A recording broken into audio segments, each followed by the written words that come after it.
All right, so welcome again, Jackie, Sally, to the Zoom room. So perhaps, Sally, if you can just share that experience you had with the cats, because that was sort of how it kicked off. And then, yeah, I've got a nice story to share in relation to that. Yeah, so I was asking about the levels of illusion, because in the night, the dog woke us up, or woke me up. And as I let her out in the garden, I'd asked, does the dog need to go out to the toilet? And the answer was no. But I went downstairs a bit confused, wondering what's going on. And as I let her out, I got the download that she was releasing for Jackie, who was living in the house with me. And so my question was, I mean, I know that's an illusion, but what level of reality? I don't know how it all works. And I've had other ones with Jackie's cats coming in the garden energetically, psychically, even though physically they're not here. And I was just wondering how that all fits into this life experience. It's within the construct of the ego, which is the idea of separation. You know, it's all happening in the dream. So it seems to have a reality in the dream, but ultimately none of it has the reality. You know, that's what the teaching is, because nothing changes in pure formless awareness, in truth. It's, you know, there are no cats and disturbances to peace that need to be let go of. You know, none of that's true or real. So it's happening within the bubble, the dream of this world, which is based on an idea of separation. It's false. So, and then, you know, it's levels of, within the dream, you can have different levels of reality. So you could just have the materialist view. Okay, well, you know, the dog needs to be let out because it needs a wee. A materialist would just go, well, that's ridiculous that it's releasing energy. You have you know, like more access to truth, so you go, well, you perceive that the dog is actually releasing energetically for Jackie. So that's kind of a bit closer to the truth, because you're actually going more into the mind and, you know, into the causation of any upset. And then, you know, ultimate truth, the Holy Spirit's ultimate truth would be, none of this is true. None of this is real. It's not really happening. But that doesn't mean that it can't be helpful to understand, you know, what's happening and interpret it correctly, because that's what it does. It interprets whatever's happening in the dream world in a helpful way. So if that was helpful in understanding why the dog is getting up, and then understanding that, you know, there's some kind of release or healing happening for Jackie, that's leading you towards truth, towards this back to pure formless awareness of perfect love. So that's the Holy Spirit's interpretation of the situation, as opposed to, no, it's just a dog needing a wee. It's ridiculous to think that, you know, the dog could be releasing energy, which is a very flatland interpretation. And then, yeah, I was gonna share a story which you might find helpful. So, kind of a parable. The story goes that, you know, these guys are hiking, and there's a river that they're following, and they want to find the source of the river. So they get to a dam, and they go, oh, well, you know, this is the source of the river. It's kind of, you know, or a lake, and, you know, the river flows from the lake. And okay, well, that's useful. And then they say, okay, well, what's the source of the lake? So they carry on, and they follow it a bit further up, and they find eventually the source of it is a spring. And they go, oh, well, that's actually the source. It's coming from a little stream out, and it develops into a river. And then it starts raining, and they look up and they go, okay, well, actually, you know, ultimately that's the source, because, you know, it's coming down from it's all the water that's underground came from above. And so it's, you know, the story is designed to teach you there's levels of truth, there's levels of reality. It's like, yeah, that is true that the water comes from the lake. It's not untrue, but it's not the whole truth. And you go further and you find the source is a spring, and you go, okay, well, that's the truth. But actually, there's an even higher truth that the water is coming from above. And then there's an even higher truth of that it's perpetual. It doesn't really have a source. It's just water's there, and it keeps cycling around. And actually, it's infinite. It has no fixed finite source. So that would be another level of truth. And so it's understanding of those levels. And you take the journey, like, in the parable, the guys are exploring, they have to take the journey to discover that. It's a journey of discovery. It's the hero's journey. So you have these levels of awakening and levels of truth within the dream, and that's all helpful and useful to lead you ultimately to the realization that none of it is true. That, the entire construct that you're in is illusion. It's a dream world. And so don't take any of it seriously. An illusion is an illusion is an illusion. So whether the dog was releasing because Jackie was disturbed, or whether she just needed a pee, in the end, it doesn't matter, does it? Because it's all illusion. There's no hierarchy of illusions. And I guess the Holy Spirit's trying to lead us to that point where it's like, okay, it's all just this dream, this dream. It's an illusion. It's a play of form. It's not real. And so I find peace, this deep peace, no matter what's happening in the dream. But the insight that Jackie, was disturbed and the dog's releasing is a deeper insight. It's closer to the truth than a flatland insight of, oh, well, it's just a dog needing a pee on the level of form. See, because what it acknowledges is the reality of the interior domain, that we're all connected. So that's a belief that's now going to lead you closer to the truth. So it could be useful temporarily, but don't get hung up on it and go, well, okay, now I'm fixated on that, and I defend that truth against someone who's a scientific materialist, because it doesn't really matter. An illusion is an illusion is an illusion.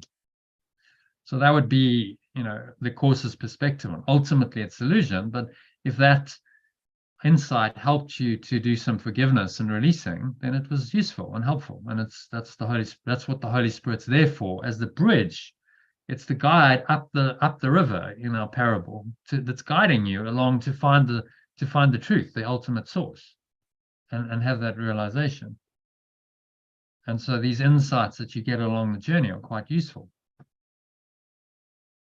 So it's not absolute truth necessarily, but it's taking you in the right direction, and that's what the Holy Spirit's doing. So it gives you the guidance that's useful in that situation.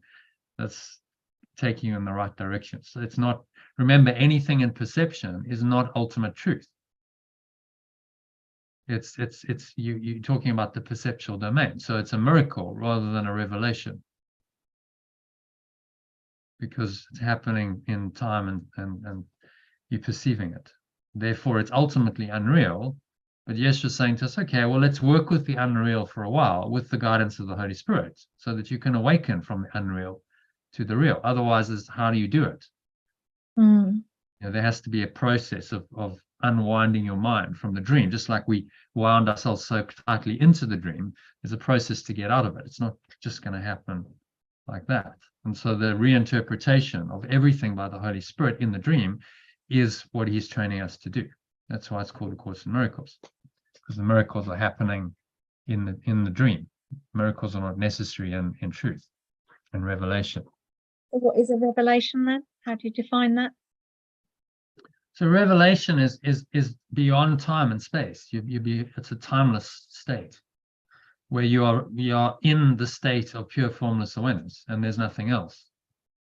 So there's no perception going on. You're just in that blank, empty space, and nothing changes. Nothing's moving. Nothing's shifting. There's no perception.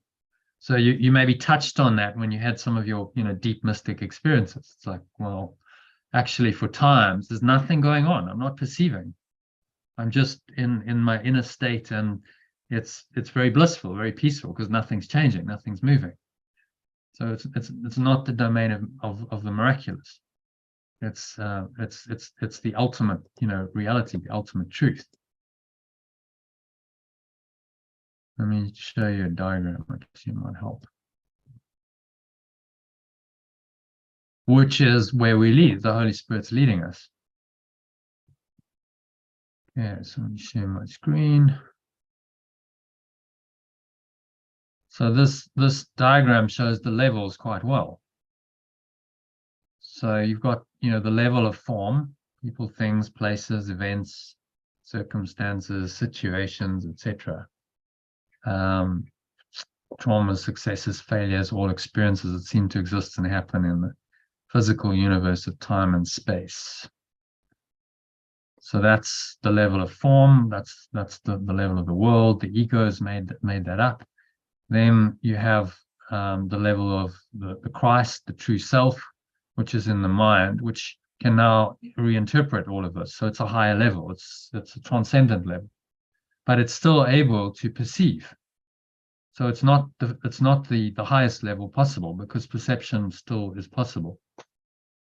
But it's correct perception. It's true perception. So it's miraculous perception, and that's what we've been trained to do. This process of reinforcing the Christ, or the true self, and its interpretations of the world is what the Course is about. Course in Miracles is training us to do that, to make this arrow here going upwards and then downwards.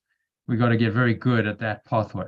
So we go up out of the illusion into the self, into a peaceful awareness, and then that comes back down and reinterprets the dream for us. So it's still engaging in the illusion, just from a perspective of truth, recognizing that it's untrue, what's being perceived, and bringing the mind to peace. And then from that peaceful state, able to give guidance as to, what you should think and say and do in the dream world. So, and that's the domain of this Course. He's set it within this domain of time and space, because that's where it's very useful for us. Revelation is above it. So he says in the beginning in the introduction, I can teach you the meaning. I can teach you to remove the blocks to the awareness of love's presence, but I cannot teach you the meaning of love, for that is beyond what can be taught. So he frames it for us straight away. He says, look, I can't teach you this. This knowledge will arise when you're ready, but what I can teach you is to remove these blocks, which obviously only exist in the world of illusion. There are no blocks in truth. So that's where the Course is addressed, and he frames that, the scope of it from the start. So it's at the level, it's aimed to help us at the level that we think we're at, which is the level of illusion, to escape that, ultimately to get out of it and go back to this ultimate reality through this process of forgiveness, or letting go of all of our illusions. Okay, does that help?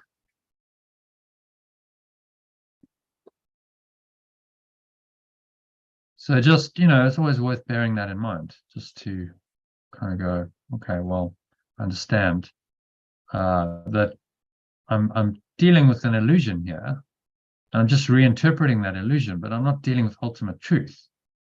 So, the nothing in form is ultimate truth, but I can reinterpret it from the perspective of the ultimate truth. That's what the Holy Spirit's asking us to do. And that, in fact, is the only way you're going to get out and find your way back to ultimate truth, by doing that constant reinterpretation, because that trains your mind that this self, the Christ that comes from pure formless awareness and perfect love, is true. So it trains you ultimately that this is the only truth, and more brings that state of awareness into your mind.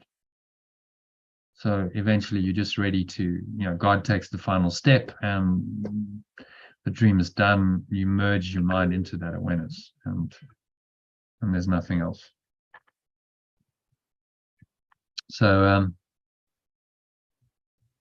yeah, any other thoughts or comments on that? Questions? Yeah, lots. Okay. Just wondering if to just let them go. Before I came on the call today, I asked, was it for my highest good to come on the call today? And I got yes, because you've got a contract with Jono to do this. And yeah, it's just like it's quite comforting, and it's quite clear that I'm in the right place doing the right thing. But still that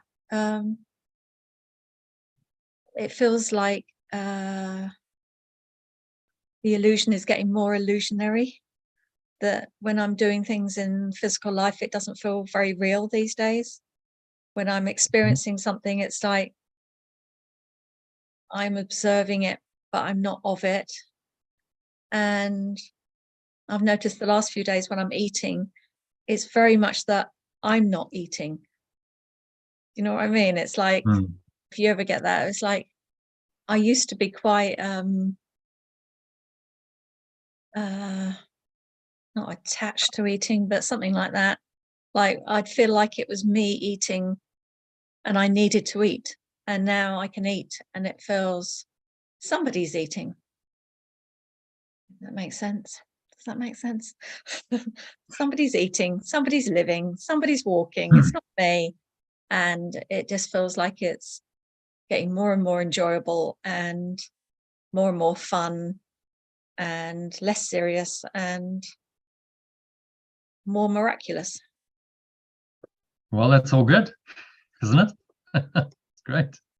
Yeah, just very interesting, because I don't hear other people talk about it very much, and I like to hear, oh yes, that's part of the journey. Yes, you'll get like that where you are not, very clearly not the body, and yeah, I just don't hear people share it, so I thought I'd share it. Yeah. Well, thanks for sharing that. It's personal experience, which will hopefully inspire other people to carry on their own journey. Because actually we all want that. We want life that's more and more enjoyable, more in flow, More happiness, more I love all the synchronicity. synchronicities. It's like today, I don't normally take my phone out. I don't normally take my earpiece out with the phone. And I took it out today because that was the guidance. And I was listening to something on the Course in Miracles on the phone. And then my son, oh no, first of all, I found myself in a field of white feathers, more white feathers than I've ever seen. And I was like, oh, this is just very cool, very beautiful. And then my son called with some really good news, and I'm listening to him as I was standing in the white feathers, thinking, God, it's just field blissful. of white feathers. How do you find Yeah. out? Like lots of birds around, or Ones. No, it's one. it's one of my calling cards that I asked for. And then last night, normally when I go out for a walk, quite often I will have white feathers a meter in front of me all the way on the mud, pure white feathers, and it just feels it's the Holy Spirit just saying, it's all right, you're on the right path, keep following the white feathers. And then last night I asked for masses of white feathers, and so today they were just everywhere, and it was just like, oh, this is really cool. You just create anything. It's just so much fun, isn't it? It just seems so unreal. yeah, So much fun. It does sound rather surreal. Huh? It's like lots of feathers just appearing. It was surreal. Yeah, because wherever I looked, there's white feathers, and it was the muddiest path ever. And dogs and people walk through, and there's no way these white feathers can keep turning up, but they do, and they're always white, and they're always clean, and they're always beautiful, and has a lovely energy to it. And yeah, it just becomes more and more surreal. It's showing you that it's just a dream. Yeah. And that's quite beautiful. It's a really lovely dream. It's a beautiful dream. It can be a happy dream while you hear, if you know you're dreaming. That's really the key, is to know you're dreaming. Yeah. Not to forget. Yeah, I'm quite impressed by the Course in Miracles. Oh, it's hugely powerful. I mean, I don't know of a more powerful teaching if you apply it. I mean, it's as powerful as you allow it to be, really. you don't apply it properly. You say, oh, I don't hear a lot of miracles or healing stories from course students. Well, maybe that's just because they're not applying it with the same sort of, intent and dedication as you have, because you've given a lot to this process. Probably thousands of hours, I would guess, since we started you started end of April, so that's going on for 10 months now. 10 months of pretty dedicated, spiritual practice. Yeah. That's going to make a change in 9 months, maybe. So 9 months? It was end of April. So yeah, April, end of beginning of February now. So I was questioning it's almost like giving birth to a new self, isn't it? 9 months pregnancy. I was questioning myself why I was so dedicated, or what makes me want to do it so keenly. I wondered if there was something in my history that made me want to be, always get the homework on time at school type thing. But I thought, no, I've never been like that, really. But it's just that inner driving force, isn't it, that tells you this is what you're doing, this is how you do it. You just keep doing it. And the other thing has just occurred to me is, I said yesterday, I don't see many Course in Miracles people say that they have miraculous healings, and that's because I'm not willing to say it, am I? So I've just asked silently in my head to come across more people that are deeply dedicated and have had miraculous experiences. So I will. I'm sure there are. There are those people out there who it's been life-changing for them, and often healings, miraculous healings do happen, can happen. And it would be nice to hear people talk about it, that it happens all the time. So I'll receive that very soon. I'll let you know. Yeah. Good. Well, thanks for sharing all that. It's great to hear a testimony to, okay, this is actually working. And because that's what if it doesn't bring more miracles, then it's not really worthy of the name Course in Miracles. So you're experiencing more of those, it means you've learned, the outcome is showing you've learned the course to a large degree, and it can be just carry on that way, more and more miraculous flowing, a happy dream, as he calls it. And if you get challenges, which are inevitable in life, but they don't really seem to be challenges. He says at some point, there's no challenge to an advanced teacher of God. Well, a challenge feels like ego. Well, it's some kind of, it's some negative, isn't it? Challenge is like, that feels like threatening. It feels like I've got to somehow overcome this. For me, it's an advanced teacher of God, there's no challenge because everything's given to the Spirit, and you're like, well, there's no order of difficulty in miracles. So why would there ever be a challenge? There's just that's arising, and the Spirit's going to guide me, and it will show me, what I should think and say and do, which is what today's lesson is all about. And there's no challenge then; it'll just resolve itself miraculously. But to get into that state of total trust is the mind training. That's why we do the mind training. If you remember, development of trust, that's the 6 stages, and the final stage is the period of achievement, where he says, okay, you're just in it, and actually you're happy, you're peaceful, you're completely trusting in Spirit always. There's no sort of negativity that can really stay in your mind or even arise in your mind. That's the enlightened state, but it's total trust in this power beyond the illusion. You have a complete faith and trust in that. That's the journey, is to develop that trust, because when we start, we don't have it.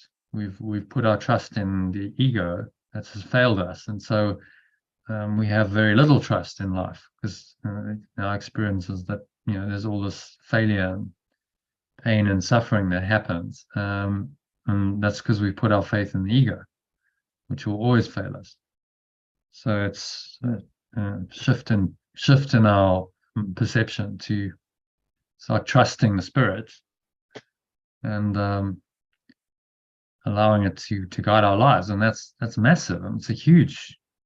So from one idea that was guiding you and a self that was guiding you, and you shifting to completely the opposite. You're going completely the opposite direction. Another self, another direction entirely. And that shift is what this course is all about. And the miracles are moment by moment. When it happens and you make a shift in your mind, that's a miracle, which is part of that ongoing turnaround. So, the little miracles that you've had over the last 9 months have all led you to, quite a profound change of direction, haven't they? Yeah. Mm. And I that's, said to you yesterday, I had another miracle. I said to you yesterday that I couldn't understand doing the work with people about weight.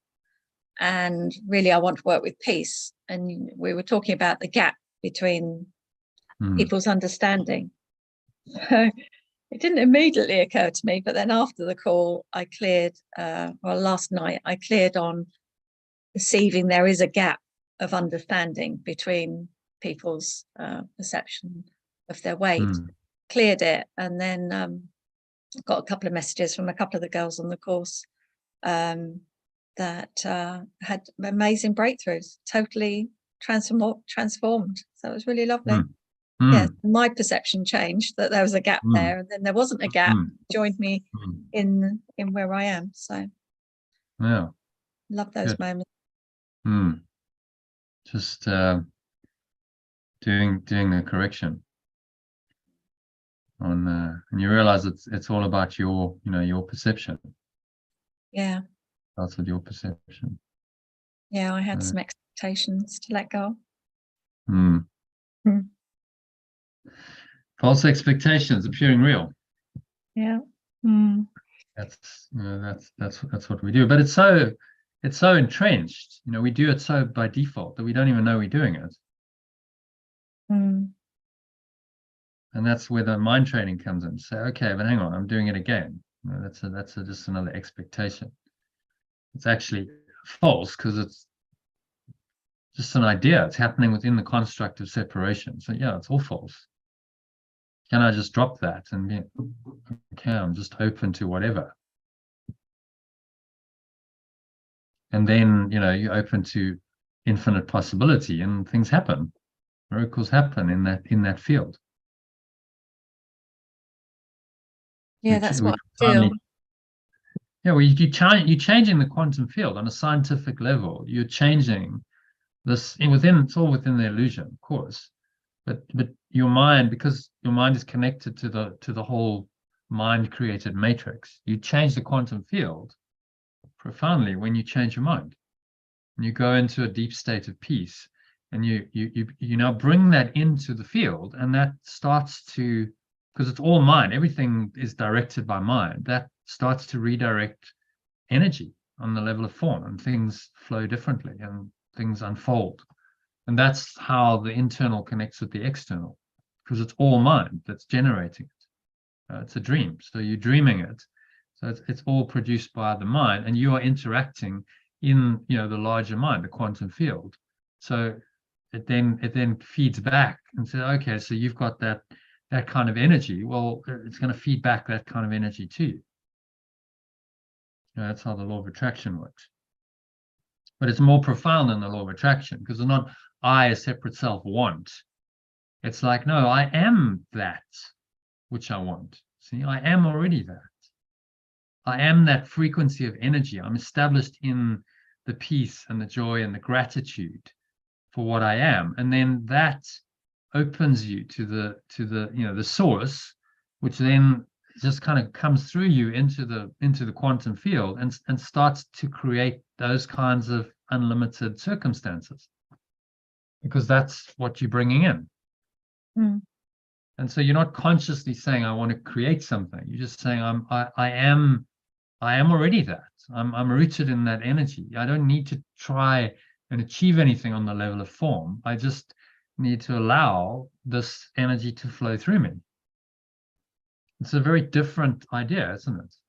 From consciously creating and trying to manifest, and just all about desire and a personal self striving for something more, to like, I am already that, and I just allow that to direct everything, and it just kind of happens. And I'm not desiring anything or fearing anything. I'm just flowing with life, and I'm being guided moment by moment by this self I'm tapped into, I'm experiencing. And I get thoughts and feelings and words and actions, and it's all coming into the field, downloading from source. And so I'm not really trying to do anything. I'm just tapping into what I am and allowing that to come through me. And it's a very, very different idea from the ego's idea of stressing, straining, and striving. And that's the huge difference. That's the difference between the miraculous state of flow and I'm grinding my way to some kind of finite goal, stressing, straining, striving, grit the teeth, make it happen. And, it's a very, very different experience and different outcomes, because you are different. It's a different self. It's a different energy that you're bringing in. And so, of course, the outcome is going to be different. And we can't have both. You've got to choose between these because they contradict each other. We've all done the stressing, straining, striving program, and it doesn't feel good, does it? It feels terrible. Not nice, and it's not sustainable. So it may temporarily seem to achieve some results, but it's not a sustainable result, because by definition the ego is not sustainable. It's very temporary. Everything comes and goes, nothing lasts. So you're trying to build a life on that, and it's going to crumble. And we see that in a lot of people who use this methodology. It's the typical A-type, A personality achievers. Let's grind our way, let's drive, let's push, let's force, let's all of that. And then often they burn out. It's like it just doesn't sustain. Something comes in to cause that to stop. So maybe a health crisis, or they end up screwing someone and the business fails, or whatever, financial troubles or divorce, these kinds of, it's not sustainable, because you can't keep pushing and striving and like, I've got to make this happen and forcing. It's like you're trying to control and manipulate the world and the universe to suit you, and trying to force it into the boxes that you want it to be in. And that's very unflowing, and it goes against the natural flow. And so you're continuously in resistance, and that opposition and resistance is going to feed back to you in the form of really difficulties, challenges, and suffering that causes you, until you listen, because you're not on the right track. So the life gives you feedback saying, no, you're off track here, you need to course correct and listen. And often those kinds of people, because they're so stubborn, they need a breakdown, they need a complete, like, right, everything that you valued is just gone. You're on your knees, you've lost everything, maybe your health is terrible, whatever, and now you maybe are humble enough to say, okay, like, I don't actually know what I'm doing. Clearly, because look at where it's brought me to. Because but some of us fortunately can learn a bit quicker. It's like, okay, I don't really know it's not that bad, but I still don't know what I'm doing. I get it. It's all a bit dysfunctional if I'm trying to do it myself. I don't have to go like into extreme dysfunction necessarily to learn that. I could just learn it from mild dysfunction. So and you can learn from even the slightest bit of dysfunction. You can learn and you can correct, and that's what we're being trained to do as miracle work. So you don't need this intense, like really hectic lesson that's seemingly on the level of form. Everything's gone, and it's more kind of subtle. It's like, okay, just work with the little things and learn from those, and then you don't need big things, because you course correcting all the time. It's a much better way. And the first way is the way of the cross, stressing, straining, striving until I hit a wall, smack my head, I'm down and out, and then I'm like, God help me, I just don't know what the hell's hit me. And I need, I'm finally wanting to listen. That's the way of the cross. It's like, okay, I need to be crucified first before I listen. And the way of mastery is this, skillful, subtle, okay, I'm just going to learn, I'm going to do spiritual practice, and I'm learning all the time. So it's these subtle course corrections. I don't have to go massively off course, just a degree off course. I notice it and I bring myself back. And much easier, much preferable. But some people do it the other way. I guess, that's okay too. Get there in the end. It's just a bit more traumatic in the process. Whereas this is like, okay, you're choosing the way of mastery. And that's the choice, which way you're going to go to enlightenment. Are you going to go the hard way, or are you going to go the easy way? Kicking and screaming, the way of the cross, life beats you over the head with a baseball bat type thing to get you to listen. Or are you going to go gently, kindly, calmly? Okay, I'm willing to learn. I'm willing to be flexible. I'm willing to listen to the Holy Spirit, and it'll guide you just moment by moment, day by day in your dream. And it doesn't have to be terribly traumatic. You can learn happy lessons. And Yesha says at some point, you don't have to learn through pain. You can learn happy lessons. And if there's a course correction to make, you can just look, and it doesn't have to be hugely painful. You can just observe the energy. It's slightly out of alignment, and you can correct it. So that's what he's trying to train us to do. He's saying, look, I'm going to try and take you back home in the most painless way possible. There's still going to be some stress. The ego is always going to have resistance. But it's like, choose your pain. Are you going to have the extreme pain of the way of the cross, being beaten over the head with a baseball bat, or are you just going to have the sort of quite nice pain, if you like, of disciplining your mind? I'm like, okay, so I'm aware of that. It's a bit of an uncomfortable feeling, but I can let that go and I can work through it. Not comfortable, but the level of pain and discomfort is much less than the sort of extreme versions that some people do. So choose your pain. Which do you prefer? There's no easy way. There's no way to awaken without some pain, because you're going to have some resistance from the ego. That's just a given. It's like, okay, well, which way are you going to do it? Are you going to do it subtly, skillfully, gently, correcting all the time, and just continuously work at this? Or are you just going to sit back and let life kind of happen and the ego dominate your thinking, and then at some point you have a massive course correction, which really hurts? Those are the choices. And this is the way of mastery.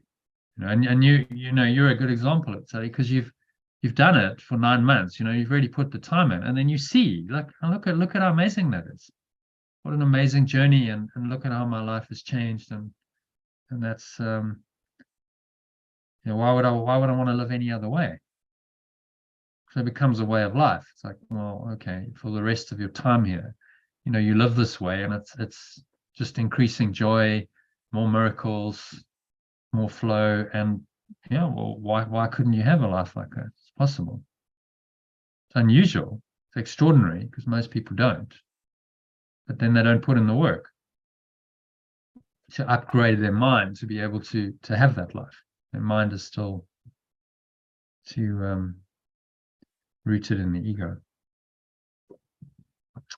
Okay, so shall we have a look at today's teaching? Share the screen.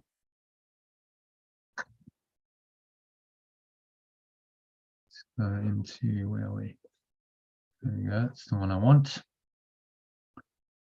Okay, so if one of you can read that quote, that'd be great. Thanks.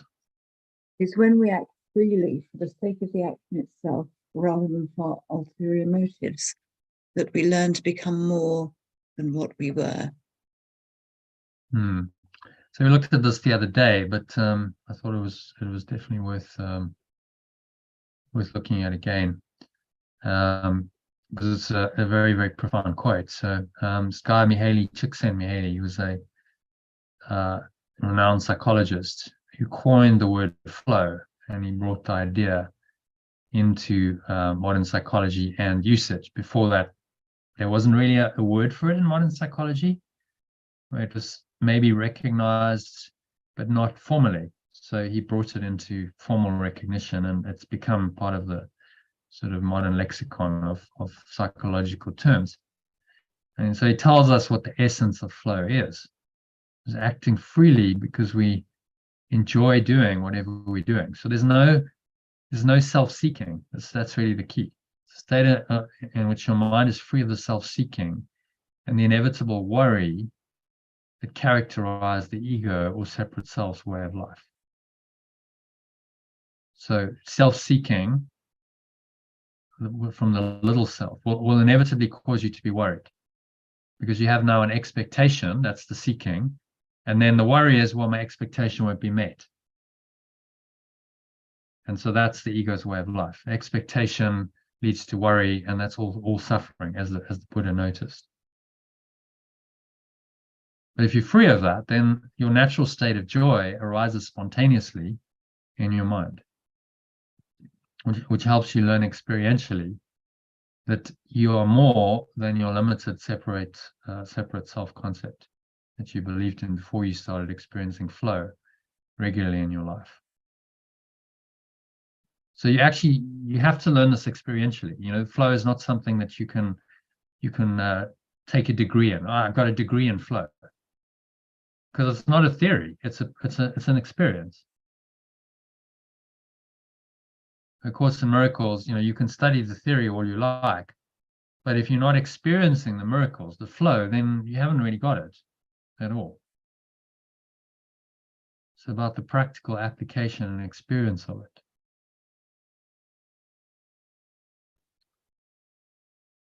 So because joy is an emotion, it powerfully and positively affects this quantum field we talked about, which we all seem to live. And we experience joy consistently, and that leads to the regular occurrence of what Yeshua calls miracles. Course in Miracles, or what we translate as corrections in our alternative language. So the inner experience, you're in that state of joy, which is a very open, expansive, it's a highly energized state. You feel very inspired, open, awake, aware. A vibrantly alive peace is what Eckhart Tolle called joy, which is quite a nice description. So it's like peace on steroids, we say. It's like, wow, like I'm really feeling, you know, quite inspired without the key thing is without the expectations of the ego. It's not like, oh, you know, I really need that to happen on the level of form, and then, you know, I'm attached, and if it doesn't happen, there's a fear. It's not that. It's just a present kind of awareness of, you know, I'm feeling that inspiration. I'm feeling in this higher state of mind right now. And it's not really referencing the future at all. It's just in the present moment. So that's what flow leads to, you know, that experience. And the flow state is this experience of joy in action. And the internal corrections that we need. So if we're out of flow, the question is, well, I'm out of flow. How do I get into flow? Well, then you need a correction. That's what the miracle is. It's the shift in your mindset that corrects it, so that you can now experience this state of joy in action. And these internal corrections to our state of mind often lead to miracles, or what another psychologist, Carl Jung, called synchronicities, happening on the level of form in our lives. So these are beneficent events, strange coincidences, feathers on the path, feathers in the field, you know, because that's what works for you. So that's what the spirit shows you. Okay, there's lots of feathers. It's telling you that you're on the right track. It's a symbol in the dream that you're on the right track. Like a signpost saying, yeah, you know, heaven ahead, a few miles ahead, keep going. You're on the right track. And those are very personalized. Those will be things that work for you. For you, it's feathers. For someone else, it, you know, would be something else. in this sort of strange way, these things happen for us without our conscious intention. If we align ourselves, that's the key, just align yourself with the spirit through the this process of mind training and the letting go.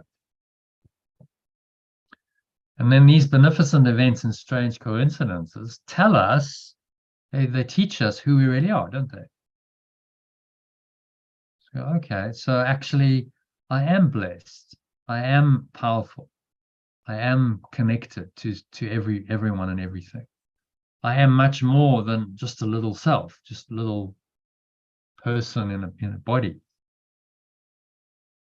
I'm feeling this expansive self, experiencing it, practically. So the miracles of the experience of the self in this world, of the true self, the Christ self.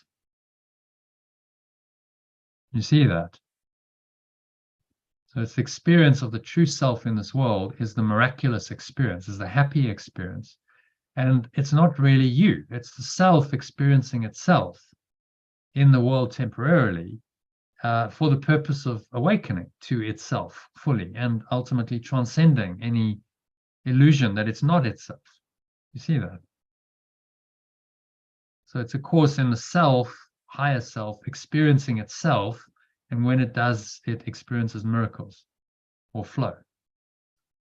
And you experience that in your mind.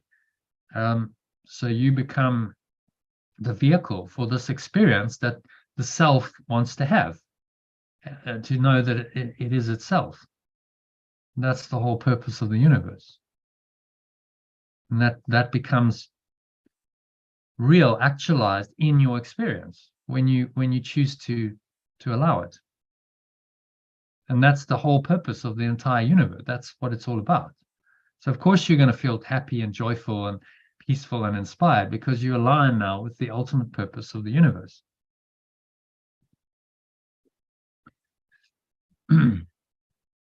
Okay, so any questions on that? I just want to go out of the just showing you the integral model again. So just so you're clear about the internal correction and how that relates to the external. The internal correction or change in our mindset and perception leads to the external manifestation of that inner shift, which confirms to us that we are the higher, more expanded self and inspired us to make the correction and are heading in the right direction in our lives. And that in turn inspires us to follow the guidance of our true, or in Course in Miracles terminology, our Christ self. It will naturally reinforce our faith in it when we follow its guidance. So we can have a shift, we get a good result that feeds back into the interior and says, yeah, you're on the right track, keep going, more of the same. And that's shown quite nicely in the diagram of the integral model, because it shows the integral connection between the interior and the exterior domains of life in this world, which is the essence of the integral theory and model created by this guy called Ken Wilber. So I think I must put some arrows in here just to show that. So there's a two-way arrow going on here between these quadrants, in the same way as the Holy Spirit is the two arrow, because that's what reinforces. The one reinforces the other. So I have a shift internally. I change my mind, I change my thinking, change my beliefs, change my values. There's a shift. Then that inspires different behavior.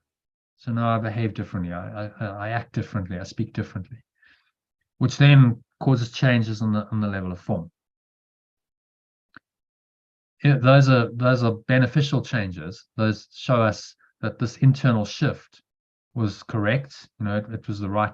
We were moving in the right direction. Then these are beneficial, and they then confirm to us that yes, we were on the right track. This is a good thing, and this new identity, this new self, is actually true. It works. So it feeds back.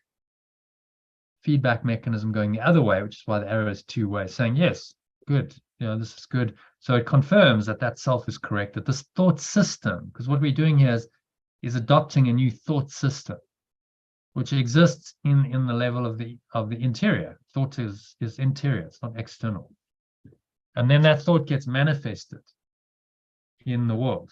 And that then confirms that that thought must have been correct, which then strengthens our faith in that thought system, which inspires us to do more corrections, which keeps us on the track of these miracles, which manifests more beneficent things in the external world, which tell us that, yeah, we really are on the right track, so keep going.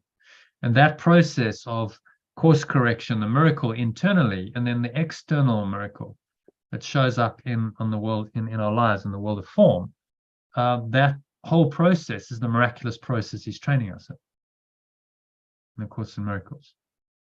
And when he refers to the miracle, he sometimes refers to the internal aspect, and he uses the same word to refer to the external aspect. And you just have to be aware of what he's referring to. So it's a useful distinction to understand, okay, are we talking interior? Are we talking exterior here? The interior is the cause. The correction in your mind is always the cause of the miracle. And then the external is the effect. You know, it's shown up because I've changed my mind. So is that helpful, just to frame it within the context of the integral model? Yeah, I was doing a lot of yawning, a lot of releasing while you were talking. Okay. Releasing on what? I have no idea, but my eyes were twitching. I was yawning, really deep yawns. Okay. And I know that's releasing for me. But don't feel offended if it looks like I'm bored. I'm just yawning. Thank you. Interesting. So yeah, maybe you want to go explore some more of it. It's really just a theory of the illusion, right? So it's useful within the dream to have these theories that help us to understand it more, better, and awaken. And the theory can then lead us out of the dream. And it gets, more complicated. There's lines and levels and states, but just starting to understand the quadrants, and then levels of mind, both of which we've covered, is a very good start, a good grounding, good foundation in understanding this. If you understand this model, you can then apply it to anything, like the miracle. Okay, well, you can see there's an interior and exterior quadrant of the miracle. So these things show up in these various ways, depending on which quadrant you're talking about. So it's a very useful tool for just better understanding of this world, this matrix that we seem to be in, so that it helps us to ultimately to awaken from it. There's a bonus video that brings us to today's session. So any questions, comments, anything you want to discuss around miracles, the integral model, the internal external aspect of the miracle? No, it's all happening silently in the background. Yeah, good. All right, so let's should we have a look then at today's lesson? Where are we?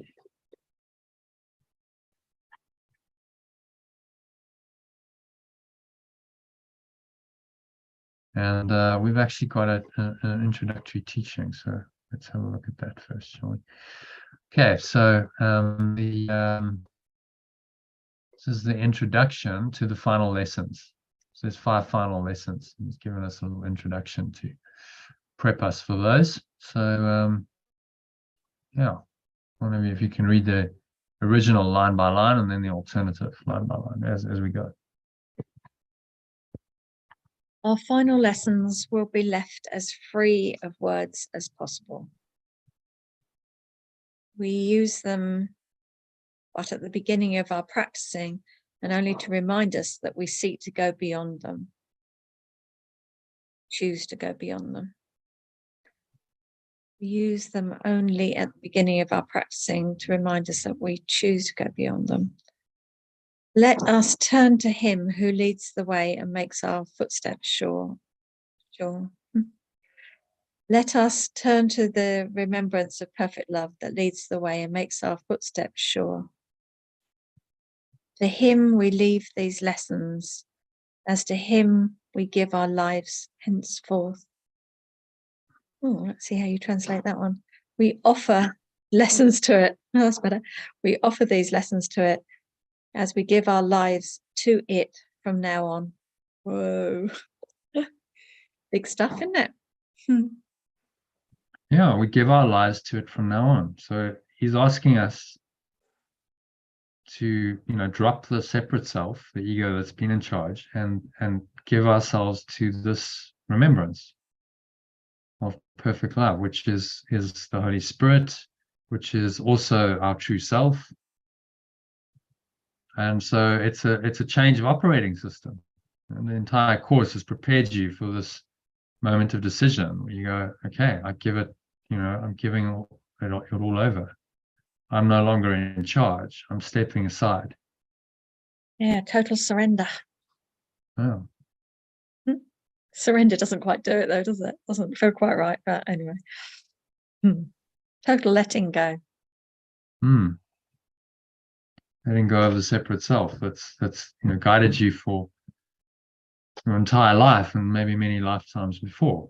So you brought us to this point, 360 days into the training. So okay, so here we are. Give your life to it from now on. So I was listening to a satsang with Muji the other day. He's a teacher in the tradition of Advaita. Ramana Maharshi and another guy was Ramana's student with the gurus. And someone was saying, well, I'm ready to leave. No, Muji, I'm ready to leave. No, I'm done with this life. And he said, well, let's just explore that. Very kindly, gently, patiently. He said, and ultimately led it to see that maybe that was ego too. I'm ready to leave.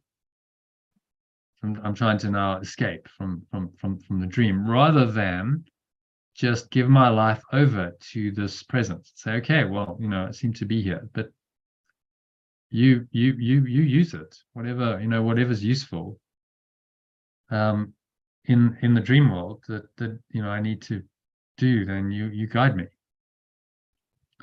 And so you serving this power while you're here, because it needs servants, it needs people to speak for it and act for it.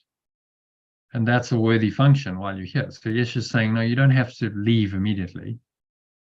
Just realize that you're a servant of this power, and then you will fulfill a useful function here, and you'll be as happy as you can be. And when the time is right, then you'll leave, and don't try and force that, because that would be then more ego trying to force it, because only the ego forces.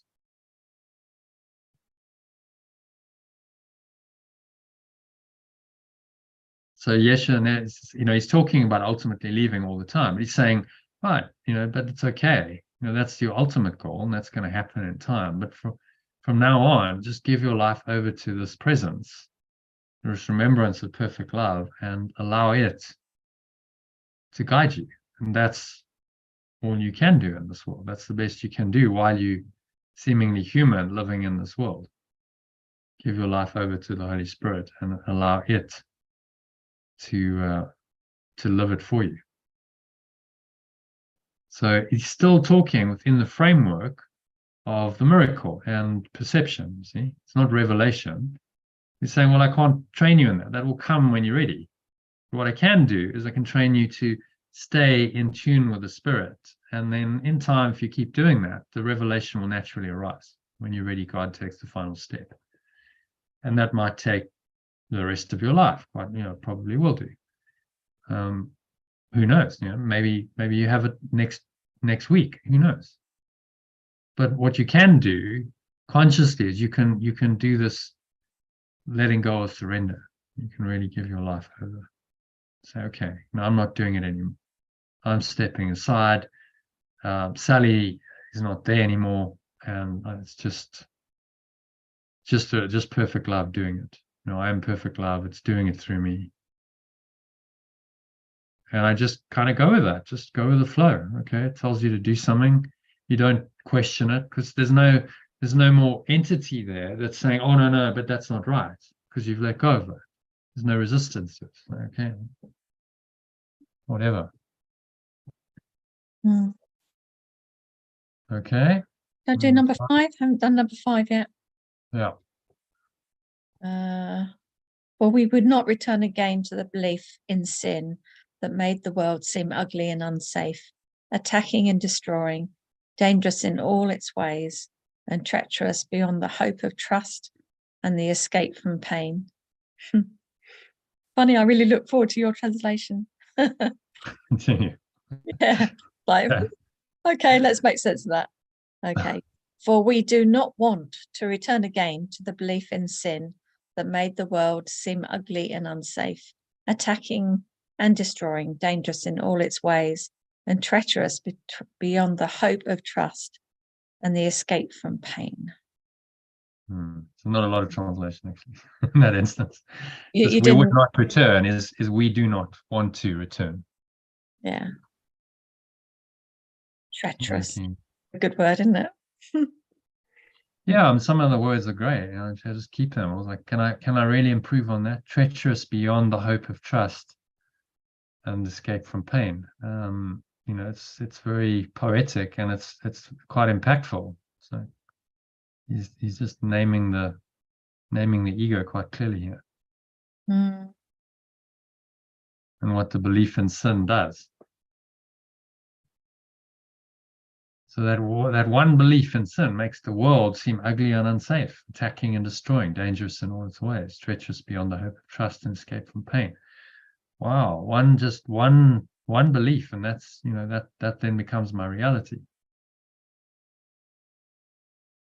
Yeah, somebody contacted me on Facebook yesterday. I'd written about peace, and they'd written, well, where do you live then? Because in my world, fuel prices are really hard. Food is this. People can't afford this. Life is terrible here in America. And she was like asking, well, where are you then? And I'm like, it's not the country. It was like, I'm just living on a different planet than you. All is well in my planet.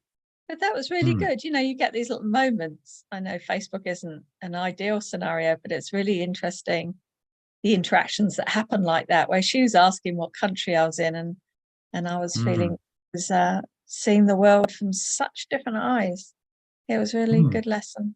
Well, it's a different world. So when he talks about the real world, that's what he means. Yeah. So you live in the real world and she lives in the false world. Because your perception of everything is different. So your reality is different. You're living in a different world because your world is just your perceptual reality. People don't understand that. I think the world is some objective fact and truth out there. It's not. It's completely perceptual. It's a perception mechanism of illusion going on. So you change your mind, you change your world. That's how you change the world. It's so simple. Just change your mind about it. Seek not to change the world, but seek to change your mind about the world, says Yeshua. So it's funny. I've been part of a group. For some reason I got added, and I thought, okay, well, I was tempted to unsubscribe. It was a Telegram group, but it's all about the changing the world on the level of form, and the idea of the free man and your conspiracy theories and all of that stuff. So I just kind of watched the comments, and then some guy posts. He says, "Well, you can go say all of this, that things are changing, and the dark forces are about to be undone, and the light is coming, but actually nothing's changed. That's all the same, because they're looking for the change on the level of form. Oh, we need a change on the level of form, like the financial system's got to change, and you're looking in the wrong place. That's not likely to happen anytime soon. These ego system is very fixed and entrenched, but you can always change your perception of it. That's very easy to do, actually. So okay, none of that stuff's real. It's not meaningful. It's not reality. So I'm just not going to attach to it. I'm not going to give it any importance or value or meaning. Then I live in a different world, in the real world, reinterpreted, that where this stuff doesn't matter. So, that always remember, seek not to change the world, but seek to change your mind about the world. Is really critical. Yeah, I've just caught a thought there that this particular type woman that was talking to me on Facebook, that she wouldn't get me. But that's just my thought. And I've just got to change that thought that she won't get me. It's so simple, isn't it? These little adjustments of thinking. Yeah, because otherwise I'm creating separation between her and me. And there isn't any, the same as me. Yeah. Found. So that's always the case. But it's so simple that it's the simplest lesson in plain sight, and we miss it all the time. It's extraordinary, isn't it? Because any idea that you separate from anyone or anything is the illusion. Oh, she won't get me. Well, there's an idea of separation there, isn't there? It seems to be real, but it's not ultimately real. So can I drop that and just let it go? Okay, well, no, actually, I don't have that belief. She may, on the level of form, still not get you. It's possible. She may not engage in that, interaction relationship any further. But the point is, you corrected your belief. You see, that's the whole point. It's all about correcting your own mind. And then what happens on the level of form is just very secondary. She may or may not choose to engage. But you corrected your mind, and the true miracle works. You're not affected by the external. If she doesn't engage, you go, oh well, then it didn't work, so therefore the whole thing is bogus, and actually I'm believing in what's false, because you have the faith that it's true, whether the results show you that or not. Sometimes they do, and you get the confirmation, and sometimes they don't. But your faith is not moved. It's a lovely feeling to have cleared that separation between me and her. It's such a nice knowing that her view is at ultimate levels the same. I know what I mean. It's a nice feeling that we're one. Yeah, it's love. That's what it is. That feeling is love. Yeah, we are one is when you understand that deeply and you experience it, then that's love. That's unconditional love. That's the divine love we talk about. It's not got nothing to do with special love at all. Just a feeling of, we're one. It's kind of empty, open, expansive awareness. It feels very light, very freeing. No dramas, no worries. That's what this course is training us to state. It's training us to stay in and leave behind the world of sin. Now, on the level of form, just because you've changed your mind doesn't mean that all that stuff's going to disappear, does it? So a lot of people are like, they're thinking, oh, well, when I'm enlightened, the entire world will be enlightened with me and all this stuff will just go. And of course, they're going to be very disappointed because they're still expecting the change on the level of form. So then they're not quite as enlightened as they thought they were, because it's not about the level of form. It's about the change in mind. Change your mind, change your perception, and none of these things matter. So whether they seem to happen in a dream or not really doesn't affect you, because you realize they're all illusory. And you cease to give them importance in the way that you did before.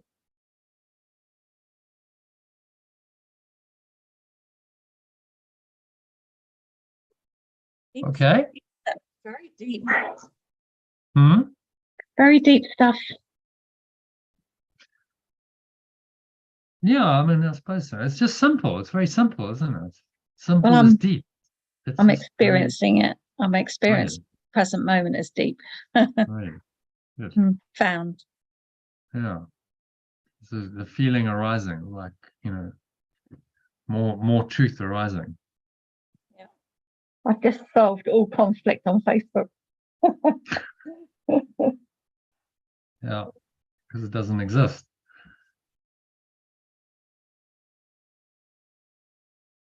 Okay, so number 2. Jackie, do you want to read number 2 for us? Here's the only way to find. Am I reading the right thing? Yeah. Here's the only way His to is find. the only way.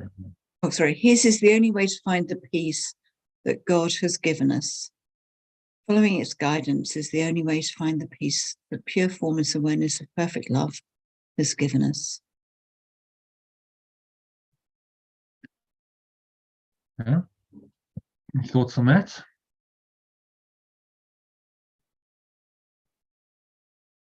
Well, follow the guidance if you want the peace. Yeah. I mean, it's very clear. It's saying this is the only way, not there's another way. There's only one way. Mhm. Which is quite comforting, really. So, okay, there's only one way. There's not multiple ways here. It's not multiple choice. There's only one way. So let me just follow that way, and then it's a done deal. It made it very, very simple for us. The ego wants to keep its options open. So the idea of one way for the ego is terrifying. The ego will say things like, well, my truth is different from your truth. Have you heard that one before? My way is different from your way. But ultimately, it's not true. There may seem to be a different path. There's many paths to the same truth. But in the end, it's the same way. Even if you don't take A Course in Miracles, whatever path you take, you will need to let go of your ego. So it's the same thing you're doing. You've got to undo the ego. You've got to let go of the belief in the false self. Whether you do that through the Course in Miracles or Buddhism or Advaita or whatever, no teaching. You just somehow discover this for yourself. It's unusual. I guess that could happen. It's the same way and it's the same truth. So there's only one way, actually. Just on the level of form, various versions of that way that look a bit different to an untrained mind. But to the trained mind, you go, it's all the same. Whether you do it through, Course in Miracles or Advaita or Buddhism, any authentic spiritual path is saying the same thing. And I guess part of this mind training is to identify that. So that's all the same. Whichever authentic spiritual path you look at, it's telling you exactly the same thing. So there's no contradiction to the truth, the ultimate truth, or the way to attain the truth. Because the way is to let go. And all of the practices of that particular path are designed then to help you to let go of your ego. That's maybe different practices.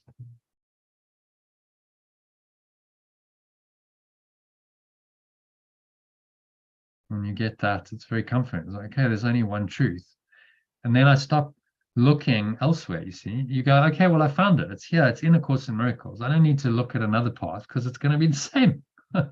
It's just going to be exactly the same. And I'll have to go and explore that and work that out for myself. But if it's the truth, it's going to be exactly the same.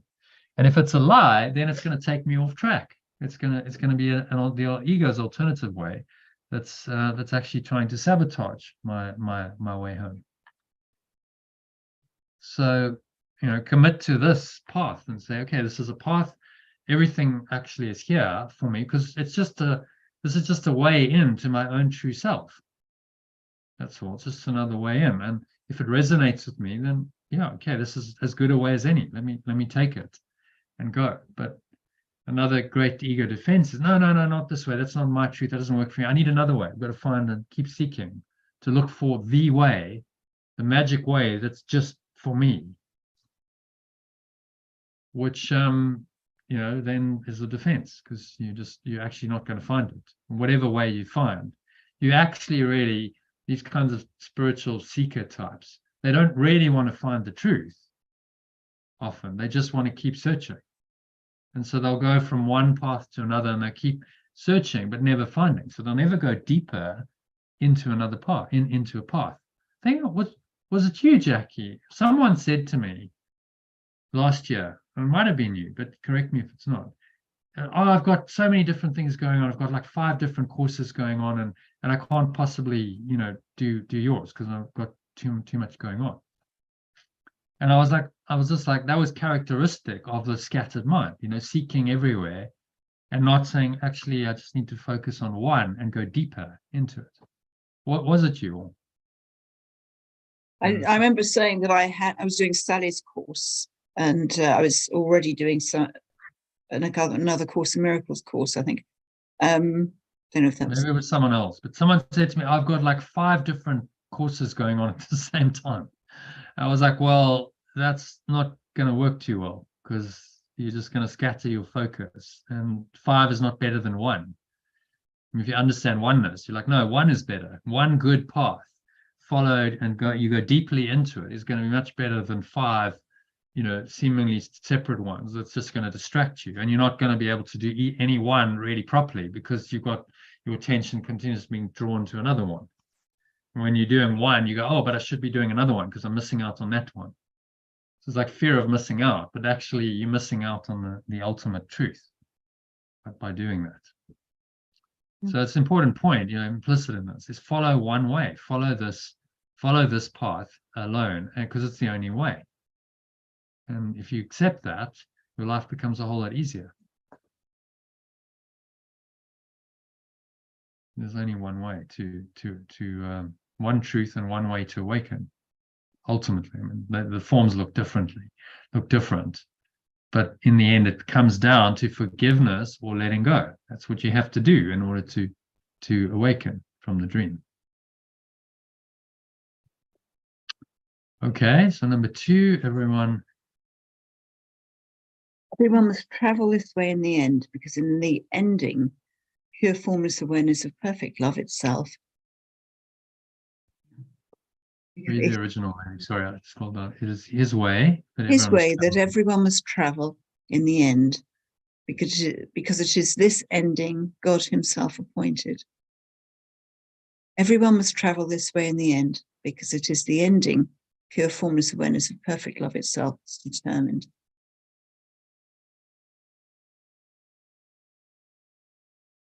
Yeah, okay.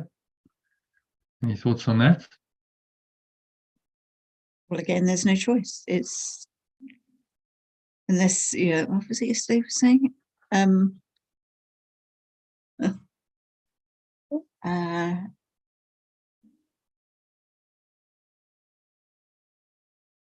What was I saying yesterday? Quite a lot yesterday. I was thinking of something else actually that comes from my Monday group. Yeah, I mean, do we think we're better than God, really? Well, the ego does. The ego does think it's better than God. It's a replacement for God.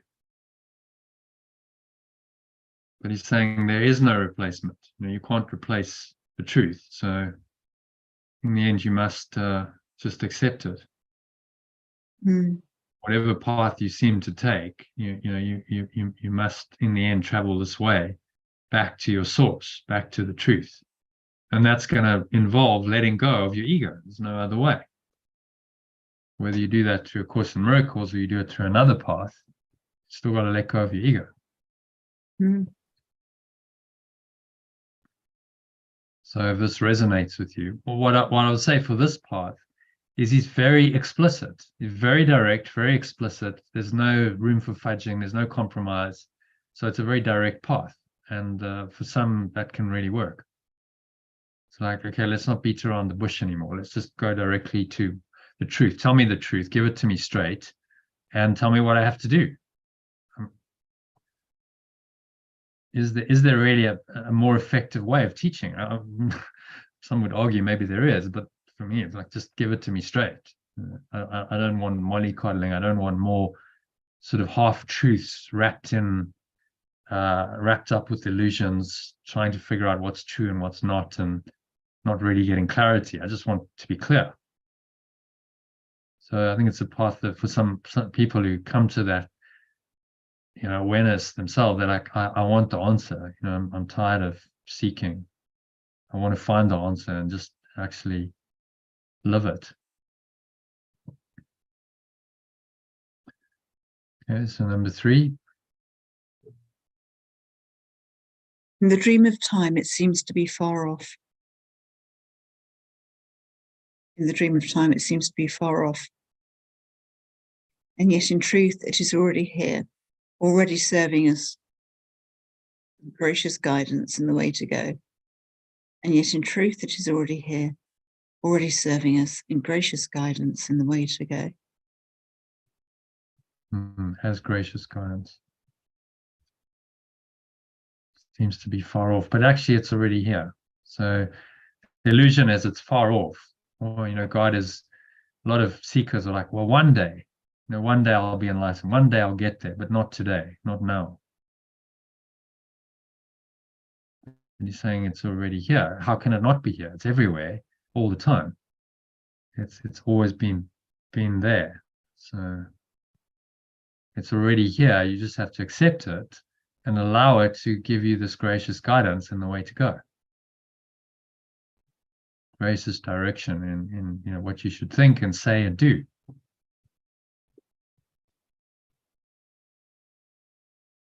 And number 5. Let us together follow in the way that truth points out to us. Let us together follow in the way that truth points out to us. Follow the yellow brick road. Yeah. And let us be the leaders of our many brothers who are seeking for the way, but find it not. Let us together, and let us be the leaders of our many companions who are looking for the way, but do not find it. Do the way, show us. So how does truth point out to us the way that we should follow? We listen to it. We open up to it. Yeah, and the way it points out is the miracles. So the miracles are the signposts on the journey that point out to you, yes, yes, good, you're going in the right direction. So you make the inner correction, that's the internal shift. And then on the external level, the symbol shows up in the dream to point out to you that, yeah, that was a good thing to do. You're on the right track. That's the internal, external aspect of the miracle. It requires the correction in your mind first. You must be willing to do that, to make that correction. And then the external symbol shows up to show you that you're on the right track.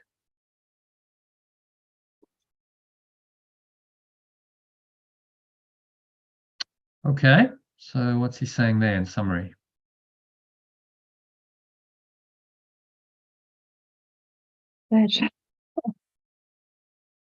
Guidance is the only way to find peace. There's no choice. You have to follow that. It is the only way. It can seem like it's a long way off at the end of a journey, but actually in reality it's already here. So we just need to go the way and lead others on the way with us. Yeah, well done. It's a good summary. Many companions are looking for the way, but do not find it. So we've been called here to be leaders, to be teachers of God, and be the examples for other people who are lost to follow. Yeah, I'd like more of what you have. I'd like to be more like you. So, okay, I'll follow your way. You then guide me and teach me. Which seems to be, as you advance in this, you become more of a better student. You do seem to be called to teach. Most people seem to have some kind of teaching function, whether they do it formally, as in, running courses, workshops, talks, whatever, or they start to do it informally and family, friends, small groups. It just seems to, because you can't not teach what you've learned. It's impossible not to. It's changed you fundamentally.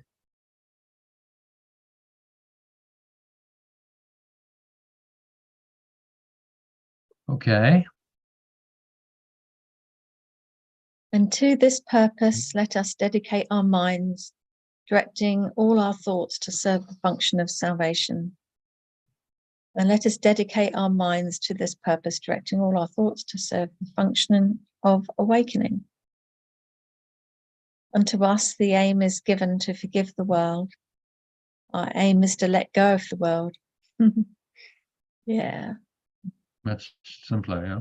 Yeah. Unto us the aim is given. It's very, it's like very convoluted way of saying, well, our aim is to let go of the world. I love It's given to us. He's saying, understand, he's sort of saying the Spirit's given it to us. But actually, we must accept it. It's our aim. So just simpler, more direct language. I might write that out on a piece of paper. I like that term. Our aim is to let go of the world, or my aim. I don't know. My aim, yeah. Our more oneness, isn't it? Hmm. Number 3, it is the goal that God has given us. It is the goal that pure formless awareness of perfect love has given us. It is his ending to the dream we seek, not our own. We choose its ending to the dream, not our own. So its ending to the dream is what?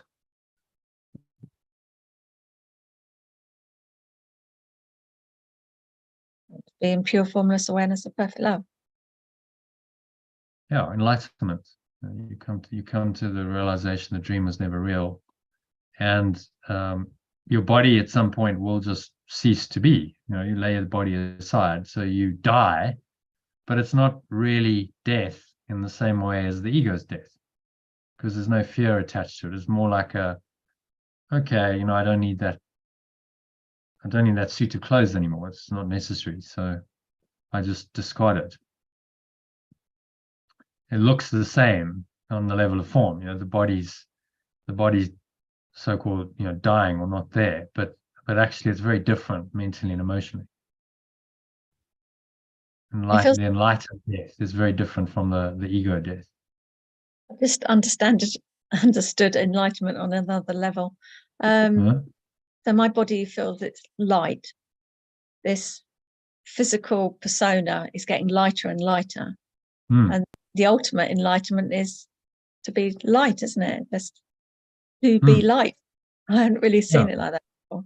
You are that light, you are that awareness, and the body's not required. The body is a dense covering over that awareness, over that light. So you don't need the body to be what you are. That's the whole teaching. So when you're done and you're rooted in that lightness of your being, your true being, then you don't need the body anymore. And you would just let it go. Be like, okay, that would look like death to the world. Well, Sally died, but actually you didn't. You just let go of your body, and you're one with the light that you are. You're back home in peace. So that's nothing to be feared. The ego's death is the body died. The body was important. The body was valuable.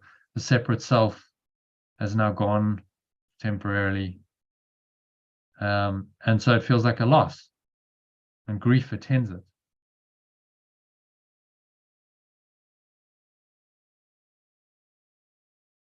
Whereas, if you just see it as the laying aside of some clothes, I mean, would you mourn?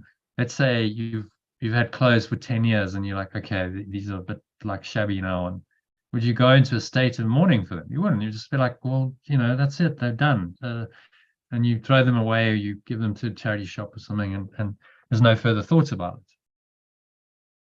So that's how a body should be. It's just like a suit of clothes. It was never you. So just let it go, and when the body's not there, it's not a big deal at all.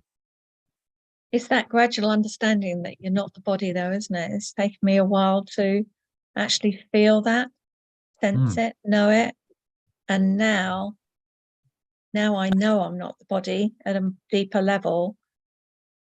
It doing whatever it doesn't matter, it's, yeah, I can see how You know, sometimes when you hear people talk about, say, ram death, or somebody that's had a stroke and they get the spiritual understanding and they're stuck in this body that's not performing how, you know, ideally we'd want a body to perform. But I can see how he could possibly have felt now, that it's not him, that it's just like you say, a jacket that you're wearing and an outfit you've got on. And I can see how it wouldn't be distressing. It would be just you're observing it. So that's quite comforting, because there's always that thing about, I always had this thing, why do people suffer before they die? And there was some aversion in me to not want to suffer as I got older. But now I see there's no need to suffer. That's not a thing. The suffering is in your mind only, you see. Suffering is always mental and emotional. Whatever physically happens, it's your interpretation of that that's causes suffering. So, example, you know, nice sort of extreme example is Ramana. He got cancer.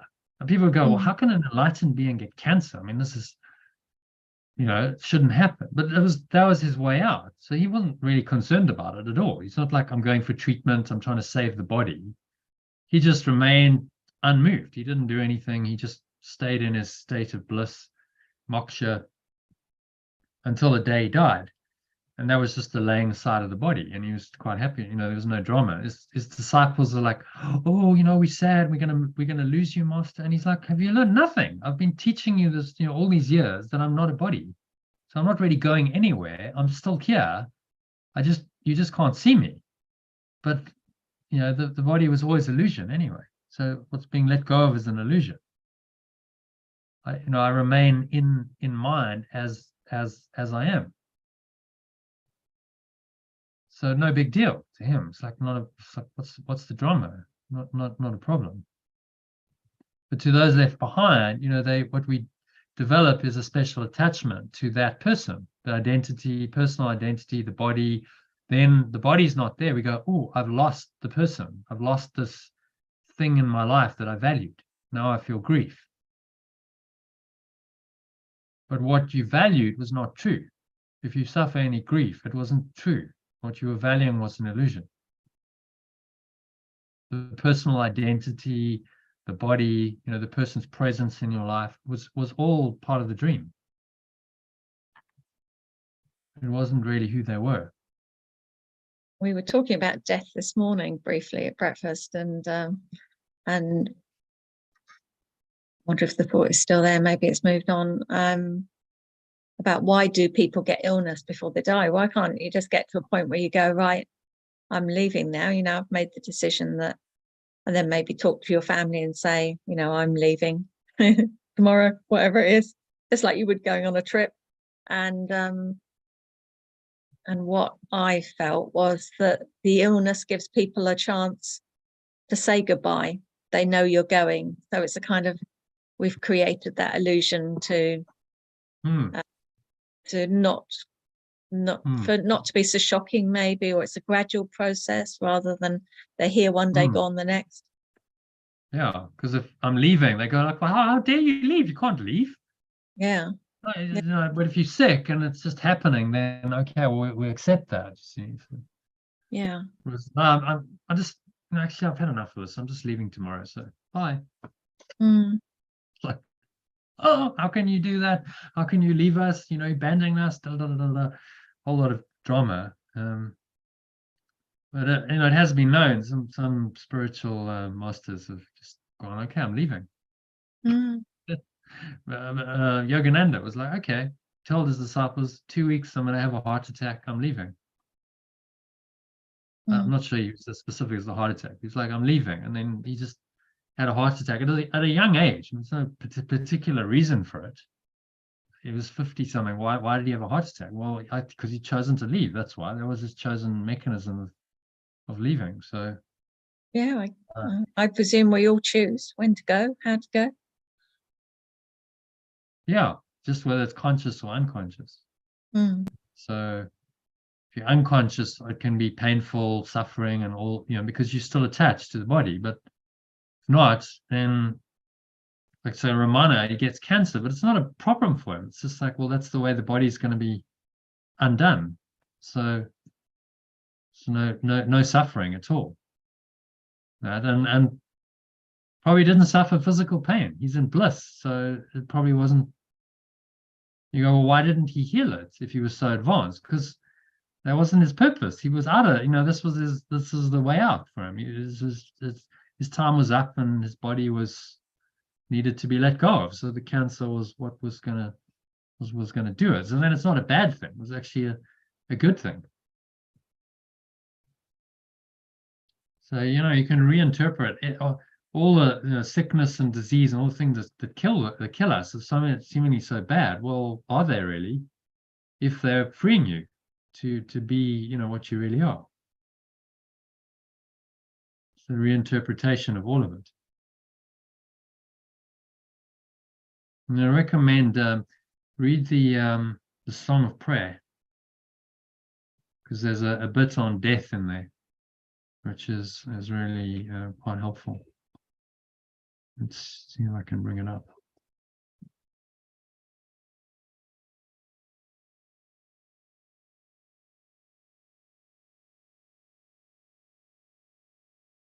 It's still got the redirect in there.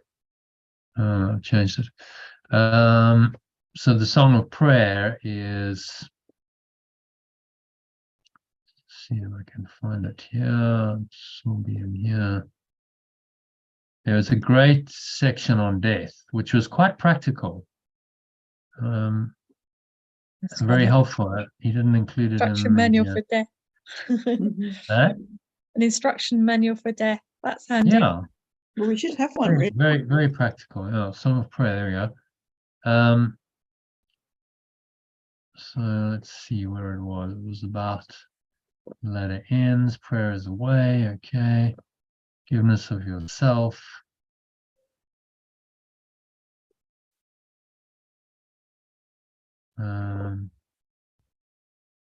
Forgiveness for salvation. It was in the healing section. There we go. We call it death. Cause of sickness. False versus true healing. There we go. So it's this section. 3.2 on false versus true healing. So maybe if you want to, if you've got time. So do you want to read that? Yeah.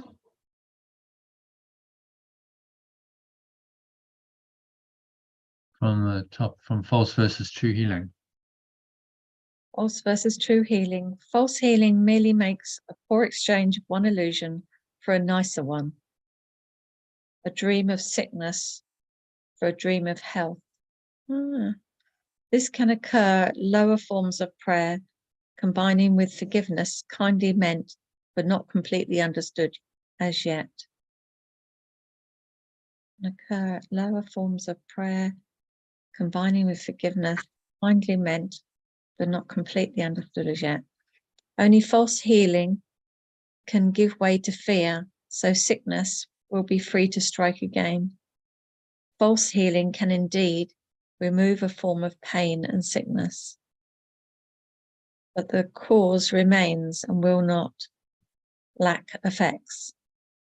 The cause is still the wish to die and overcome the Christ. And with this wish is death a certainty, for prayer is answered. And there is a kind of seeming death that has a different source.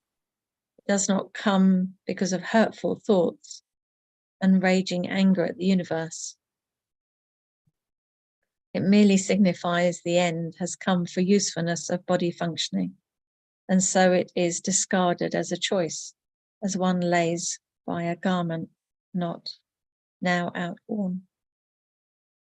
Which is exactly what he's saying. Exactly what the analogy I used. Yeah. Garment, it's just a suit of clothes.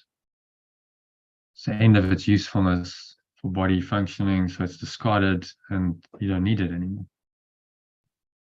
And he goes on, Jackie, do you want to read? This should be a quiet choice.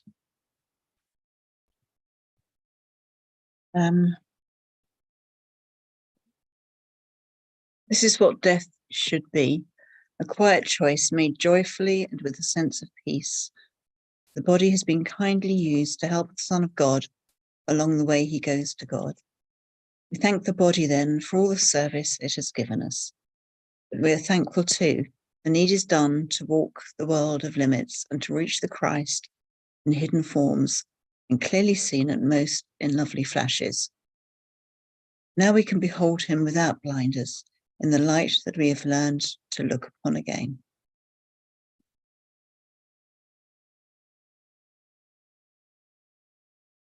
Yeah.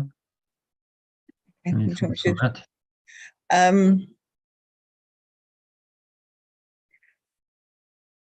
Yeah, I mean, it's basically saying the body's job is done. It's helped the person to connect with God on the spiritual path. We can give thanks, be grateful for its service, but also accept that the spirit has moved out of the body and out of the limits of time to reach its true self, see more clearly what we only had flashes of before within the constraints of the body. The person can now see that fully and wholly, or without the blinders, as it says. So we're returning to the light that we could get glimpses of within the illusion, within the body. But once the body's laid aside, then that light can be fully seen. So there's really nothing to be scared of or to grieve for. So it's a good, it's the natural awakening from the dream, the final awakening. If you've done your work, you see, and you've corrected your mind, and you've seen the Christ, and you see it most in lovely flashes, you say, okay, well that's good, because you're opening your mind to the eternal light that will come when you lay the body aside. These lovely flashes are how you awaken to it in this world. So this is the explanation for people who have done the work, who've been on a spiritual path during their incarnation. Is it the same for those who haven't? Well, the truth's the same, but those who haven't wouldn't have applied this. So death would then seem to be quite fearful to them, because their personal identity and their body, which the personal identity believes it is going, and it's a bit distressing, really. So I thought I had an existence, and now it's dying, and it's going to be gone soon. And then what? If I think I'm just an ego and a body, then what? What am I going to be then when I die? And, do they experience the same thing once they lay the body aside? Is it? So I can appreciate that they have the fear before the death comes to them, before it happens. It seems like there's a natural tendency to be liberated and peace. That seems to be a pretty universal experience from those who come back from near-death experiences and say, it was peace, it was light. But if their mind is still entrained to the ego way of thinking, then that peace is not going to last very long. It's like a bit like, okay, I had a very tight shoe on that was giving me a blister, and I take it off and what a relief. But then, after a few minutes, like, hey, that relief is gone. And I focus on the blister again. It's still sore. So if you haven't corrected your mind, your ego is still there. And that guilt and belief in guilt and sin, desire for a separate identity, the fear, the anger, the attack, it's all still there. It's the karma, that's your accumulated karma, psychological, mental, and emotional attachment. Then that brings you back, because that has to then express itself in a human life. So you then have to incarnate in order to express all of that again and have another life to express it. The ego is telling you, well, this is what you are, you separate, and you have to go and do this to be the little self that you are, and have your separate identity, and have all the suffering that you think you deserve, the pain and suffering that you think you deserve because you're guilty. The Holy Spirit would then say, okay, well, you get another chance to reinterpret all that and let it all go. And in this life, come to the realization of who you really are, and then you don't need to do it again. So this is a nice, what he's saying here is a great, very practical, helpful reinterpretation of death that doesn't exist in the actual main course. He's only really talks about it on this kind of practical level. Of course, he says there is no death.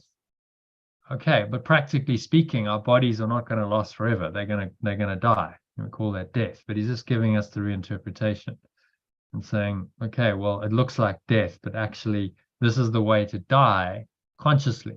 Die with the knowledge of truth with you, which could be really helpful for those who have eyes and ears to listen. Why would you, after knowing this, why would you fear it? It's like, well, when that day comes, it's graduation day.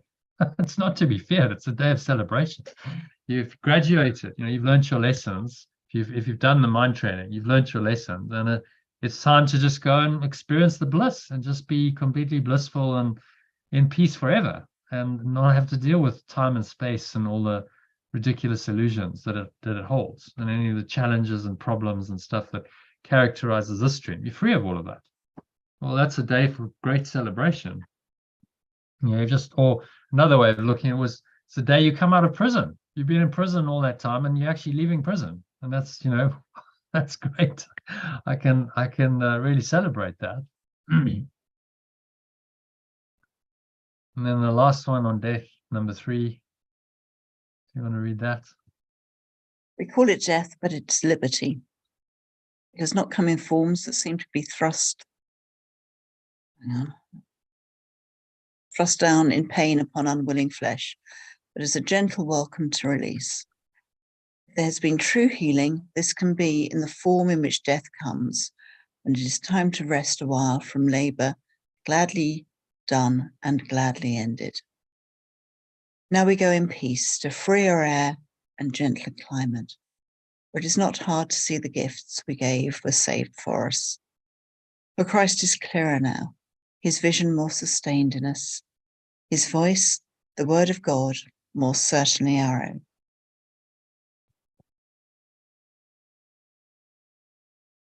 Yeah, oh, that's great, isn't it? Well, perfect for you, given you had the passing of your uncle. Yeah. So, Yeah, it's freedom. We should not see it as being forced upon us, but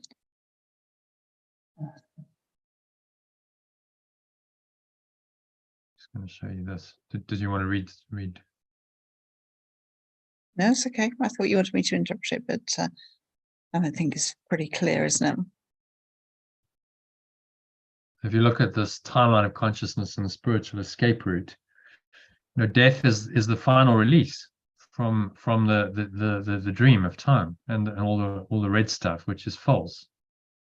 If you've done your work and you've done all of these corrections through your life, you've learned your lessons, then this is an open pathway for you. There's no blocks to the awareness of this anymore. The body's laid aside. Perception is gone, and you're back in knowledge of who you really are, and you would stay there because there's no false identity to block that. If you still have the false identity, the ego, then you bypass this. You don't stay in this because your mind has still got the idea of a separate identity going on, and the psychological and emotional attachments that characterize that, and that ego karma pulls you back, and you'll just bypass this, and you'll come back into another birth and another life, and you have to have lessons, and then get the chance again to let them go. Every life you get opportunities to forgive and let go if you can see them as that and take them.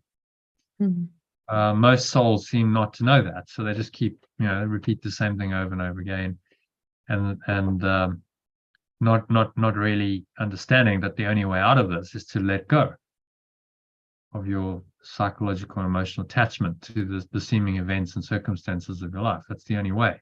That's why it says there's only one way. You have to let go of your belief in those things. And that frees your mind into this level, which then reinterprets, coming back down, reinterprets that situation so that it's no longer painful and there's often a solution. And then you flow forward doing this, and then by the end of your life, your mind is corrected, your ego's undone, and the body's just like the final, okay, well, I'm just taking off the tight shoe then, and off I go. And it's very liberating and releasing. Really nothing to be feared, and no pain, no suffering attends it. Mm. Well, it's a nice way to go, really. Some of the Buddhist monks, they do Vipassana, and they do Vipassana, and then they die in the meditation.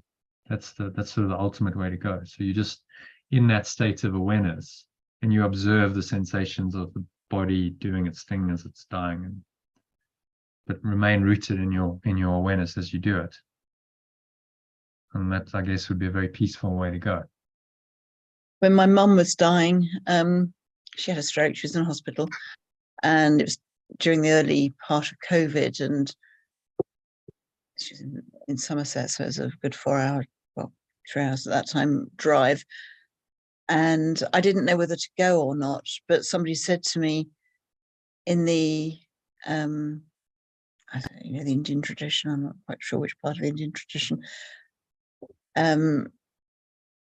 people meditate around the person who's dying, or they don't actually go there, they allow the person space to die and to make the passing. So, as when my mum didn't appear to be aware of very much. And so I took the decision to, when I knew that the time was near, we were writing all the time, but to connect mentally through meditation with her. I doused it, and that was the answer I got. And it felt right. It felt, this person who belonged to the philosophy school in London, she said, the idea is that people need time to prepare themselves for that passing over. And she wasn't alone; she had other people with her. But yeah, so that was difficult to know, but that was the decision, and felt right at the time. So you just visited her in meditation. Yeah. I wasn't sure if I would get there in time anyway, but it seemed right. And as and I wasn't long in meditation before I got the message that she had passed. Yeah. So did you feel something? Did you go, okay, my mum's passed now?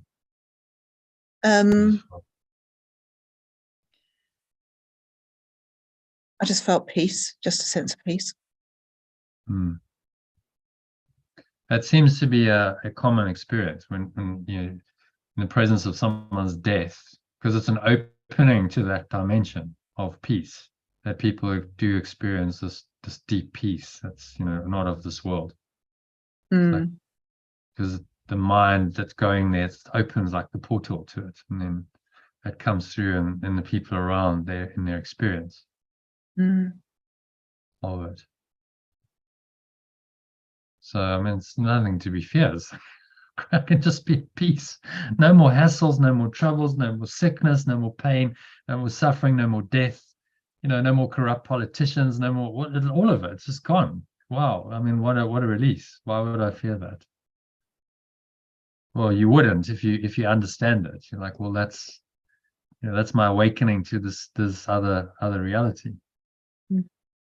So Steve Jobs, in his famous speech at Stanford, said, well, it's kind of funny because even those who want to be enlightened don't want to die to get there. It's like, well, yeah, if you just pure formless awareness and that you're not a body, then clearly you have to let go of the body at some point. But which we call death, but we don't want to do it because we're still attached to the body, even though it's clearly very dysfunctional. And the body, if the body was your reality and identity, my goodness, this weak, frail, aging thing that can get sick and suffer and die. I mean, would you want that as your ultimate reality? Really? Yeah. It's not a smart choice to identify yourself with something that's so impermanent and so fragile. Okay, so where were we? Number 3. We took a little bit of a detour into death there, but hopefully useful. To this purpose, let us dedicate our minds. I think we were somewhere in number 3, weren't we? And to us, the aim is given. Our aim is to let go of the world. We did that. Did we do number 3 fully? Or it's ending to the dream, not our own. So that's why we went off into death. So then number 5 and number 6. We recognize that all we let go of is part of pure formless awareness of perfect love itself. In him, no, not that one. Number 5. Is it all there? Are we missing a bit? Anyway, number 5. In him resides salvation offered us through our forgiveness given unto him. Oh no, I'm reading the wrong one sometimes. No, yeah, it's number 3. For all that we forgive, we will not fail to recognize. For all that we forgive, we will not fail to recognize as part of God himself. Okay. And then we recognize that all we let go of is part of pure formless awareness of perfect love itself. Okay. And thus his memory is given back completely and complete. And so we completely remember this awareness. Yeah, it's funny, isn't it? That attachment. I don't want to fully let go. I can feel it in me. It's very deep-seated. I mean, our mind has attached itself to a body for our entire life, and then maybe many lifetimes. So it's a very deep-seated psychological attachment to the body. And it's a whole, if you think without a body, what would you be? You wouldn't have this reality at all. You wouldn't be in the world. None of the stuff that you used to, your external world just wouldn't exist because you wouldn't have any senses to perceive it. So Yeah. it's a totally it's a radical change in your identity.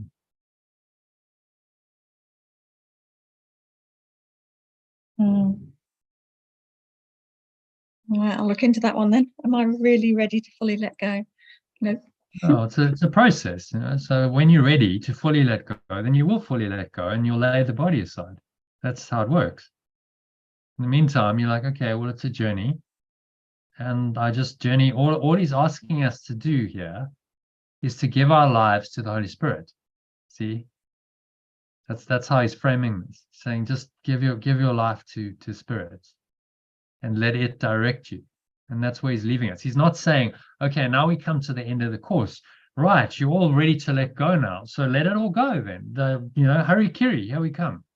That's it. End of the body. He's not saying that, is he? No. He's telling us just give your life to the Holy Spirit to guide, because that will give you the happy dream that will help you learn your lessons.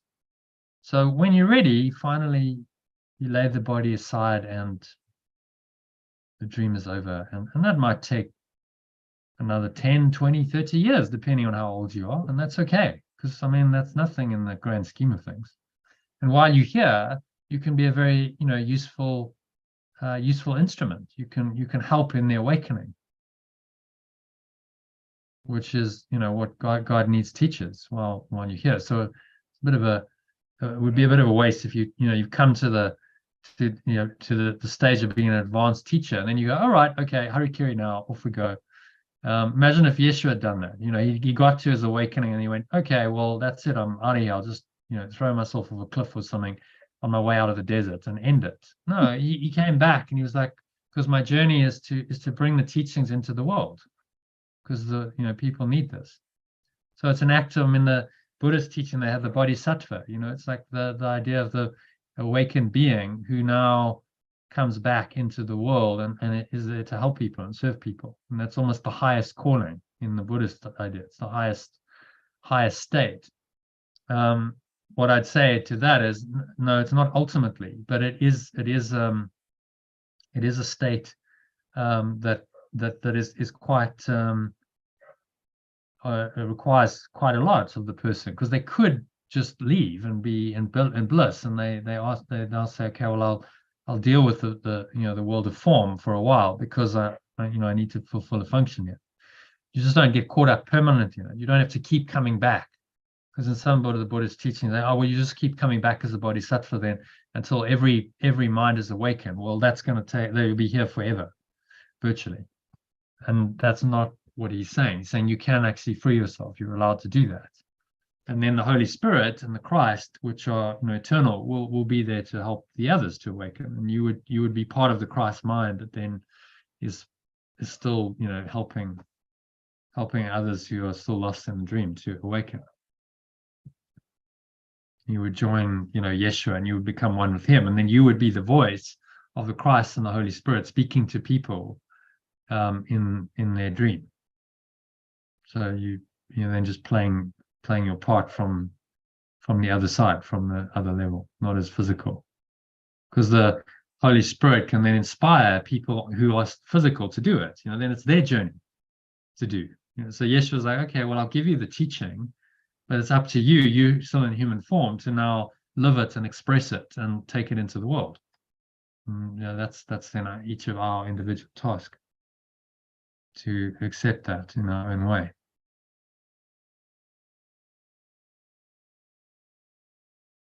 Okay, so we recognize that all we let go of is part of pure formless awareness, and so we completely remember this awareness. So when we let go, we see that what we let go of is actually the same awareness. Let's say someone is seemingly unconscious and they haven't behaved well towards you. You let go of your mental and emotional attachment, and then you see that really they're part of that awareness. They never were separate. The truth of them is that they are the same awareness as you. So we completely remember this awareness.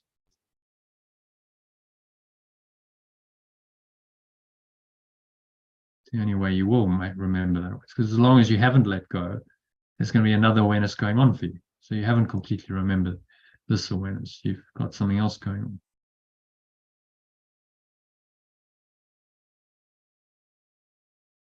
Okay, so number 4. Yeah. How many sections are there to this? Because Sue's just turned up for a chat.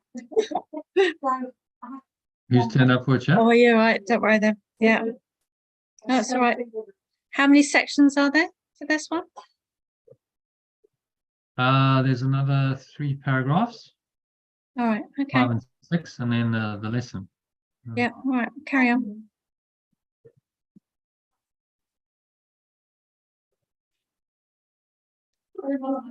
Okay. So we're on number 4, yeah? Yeah. Do you want to take a quick break? Yeah. It's like Yeah. a bit distracted. Getting distracted. So, what, 5 minutes or something? 5 minutes. Yeah. Good. Yeah. All right. I'll just pause the recording then. And pause recording.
Okay. Sally, are you there?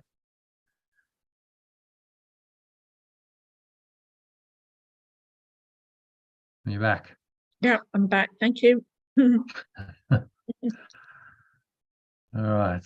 That was useful actually because my phone is about to expire, so it's a good little intervention. So yeah, happy to continue. Yep. Okay, let's just start the recording again. So resume recording. Okay, here we go. And all right, so where were we? Number 4. Okay. Number 4 is our function to remember him on earth.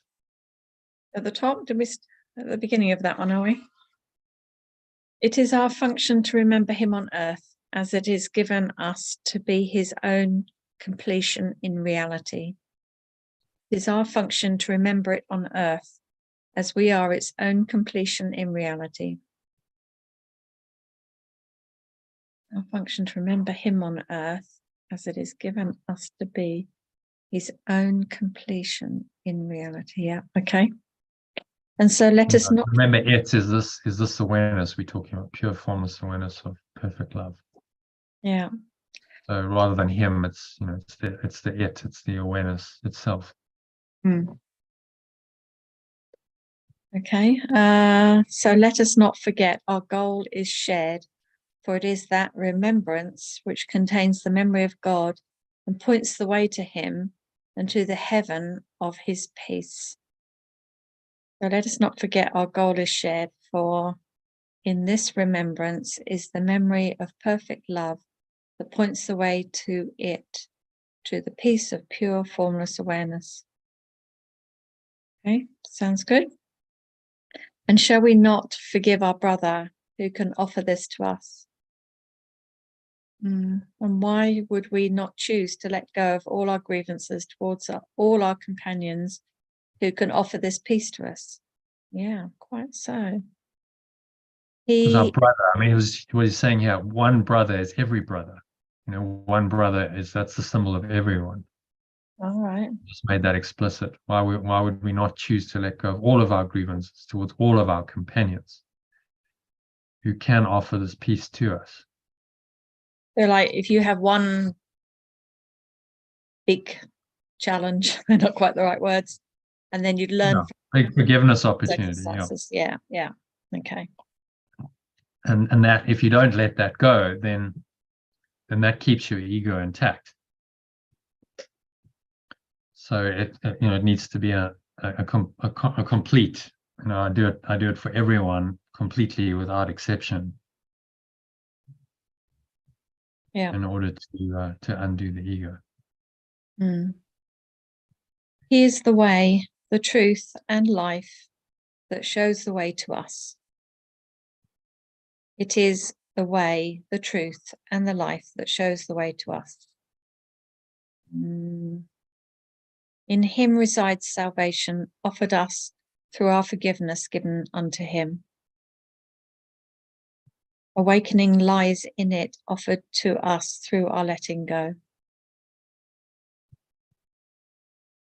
I've got to go and plug my laptop in now, just that below. Okay. Is the way, the truth, and the life shows the way to us. So this awareness will show the way to itself, obviously. And awakening lies in it, offered to us through our letting go.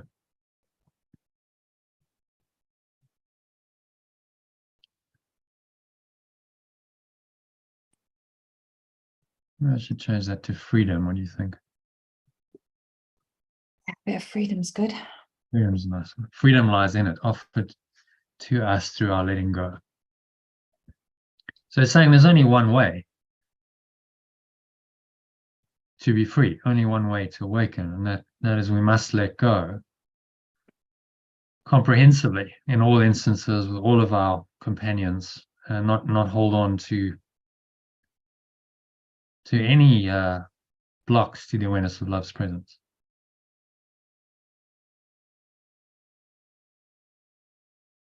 Mm.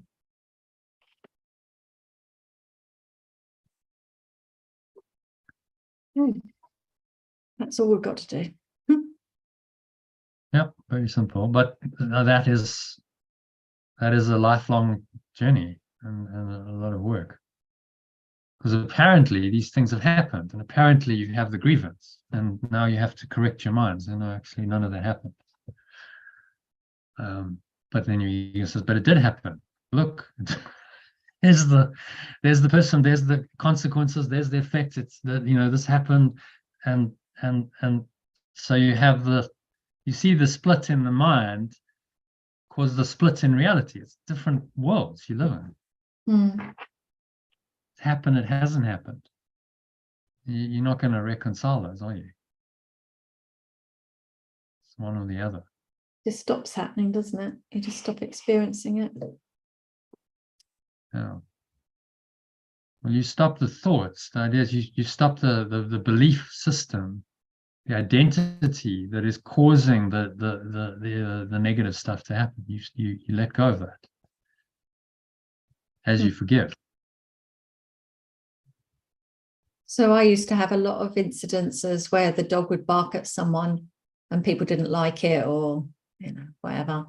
And I used to think, goodness, what more have I got to let go of? Why does that keep happening? Because the other owner gets upset and there's a little bit, but really it was just inner world was stressed about it. My inner dialogue was, oh, I've done something wrong, I'm guilty.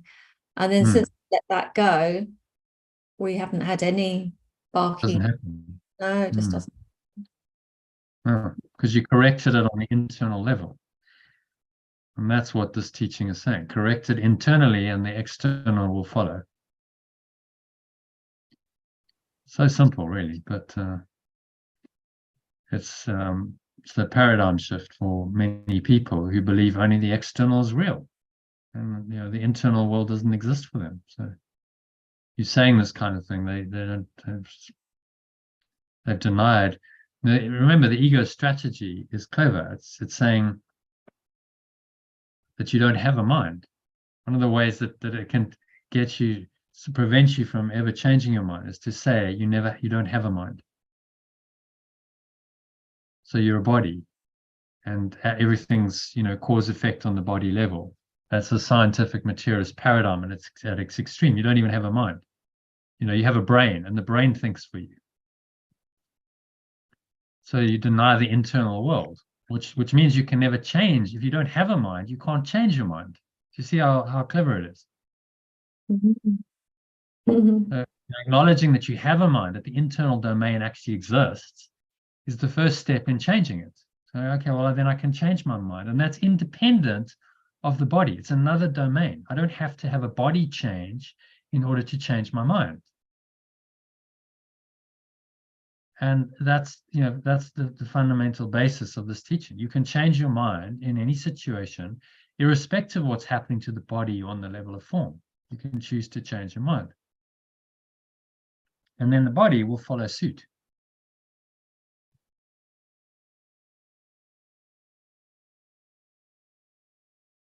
Yeah.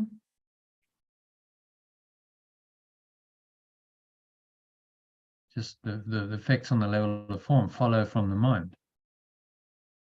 And it's a very different understanding of reality. To understand that, you understand true, much closer to the truth, those levels of truth. You're understanding much more than someone who's just on the, on the external level. If we look at the integral model again, let's just go back there. Where are we?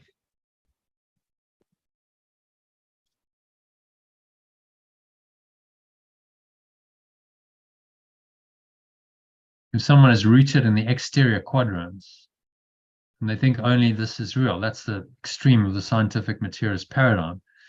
And to acknowledge these realities exist is a major shift for them. That's a huge transformation. Oh, I actually have a mind. I'm actually more than my body. And ultimately, that leads you to the truth that I'm not my body. The extreme, of our non-dual teaching is saying, well, only this is real, really. Only the interior domain is real. And in the interior, ultimately, there's no individual and collective because it's just one. There's no sense of an individual, or it's just it's oneness. So the quadrants just disappear in the interior domain of the mind, the highest level. And that's why when COVID was on, people used vaccinations because they didn't know they had a choice, a thought that they could change. So they just felt they were a body, and they had to go in the system that was laid out before them because they didn't have any options. There was no way of imagining there was anything different, was there? Well, what they're looking at then is causation on the level of form. They're saying, well, the cause of the problem is the virus. So then logically, in that thought system, get a vaccination, which stops the virus, and that should be the answer.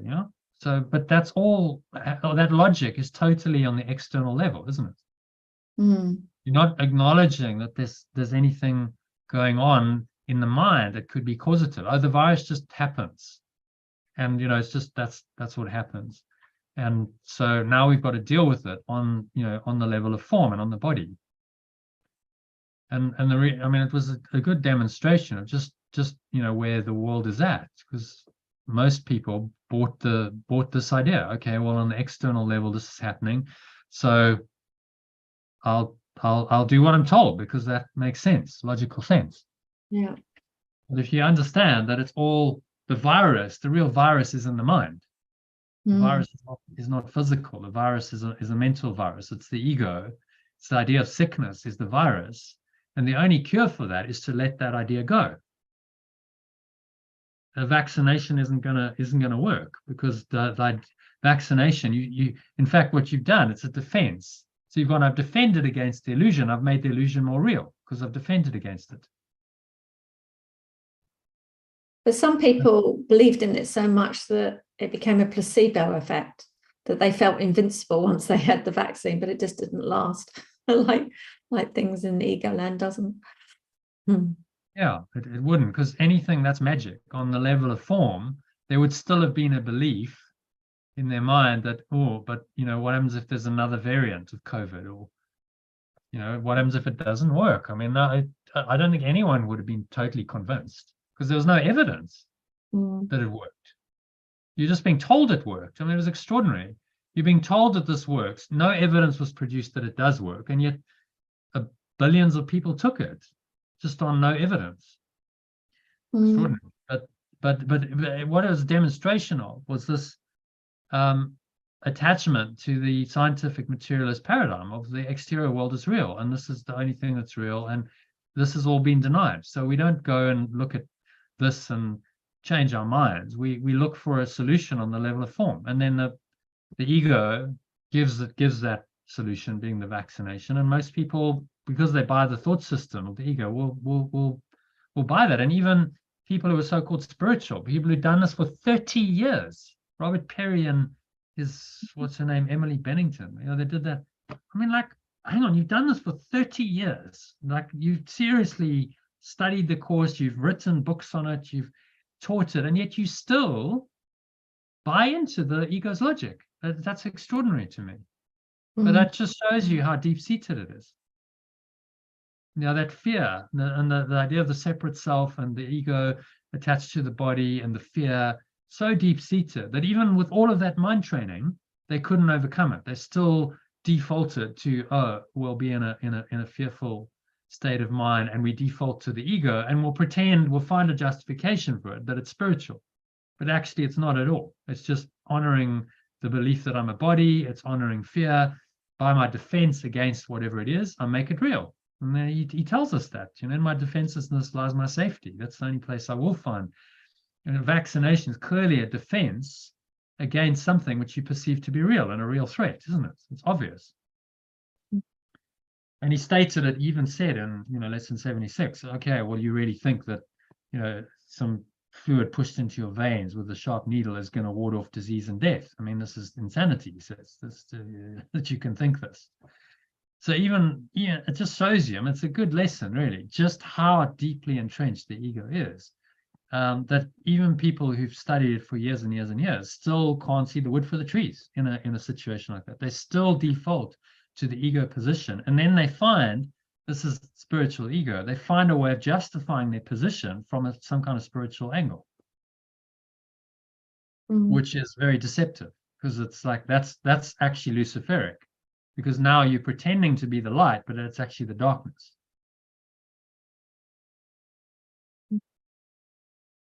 Not that I'm condemning them or anything, but it's just like, it's just illusion.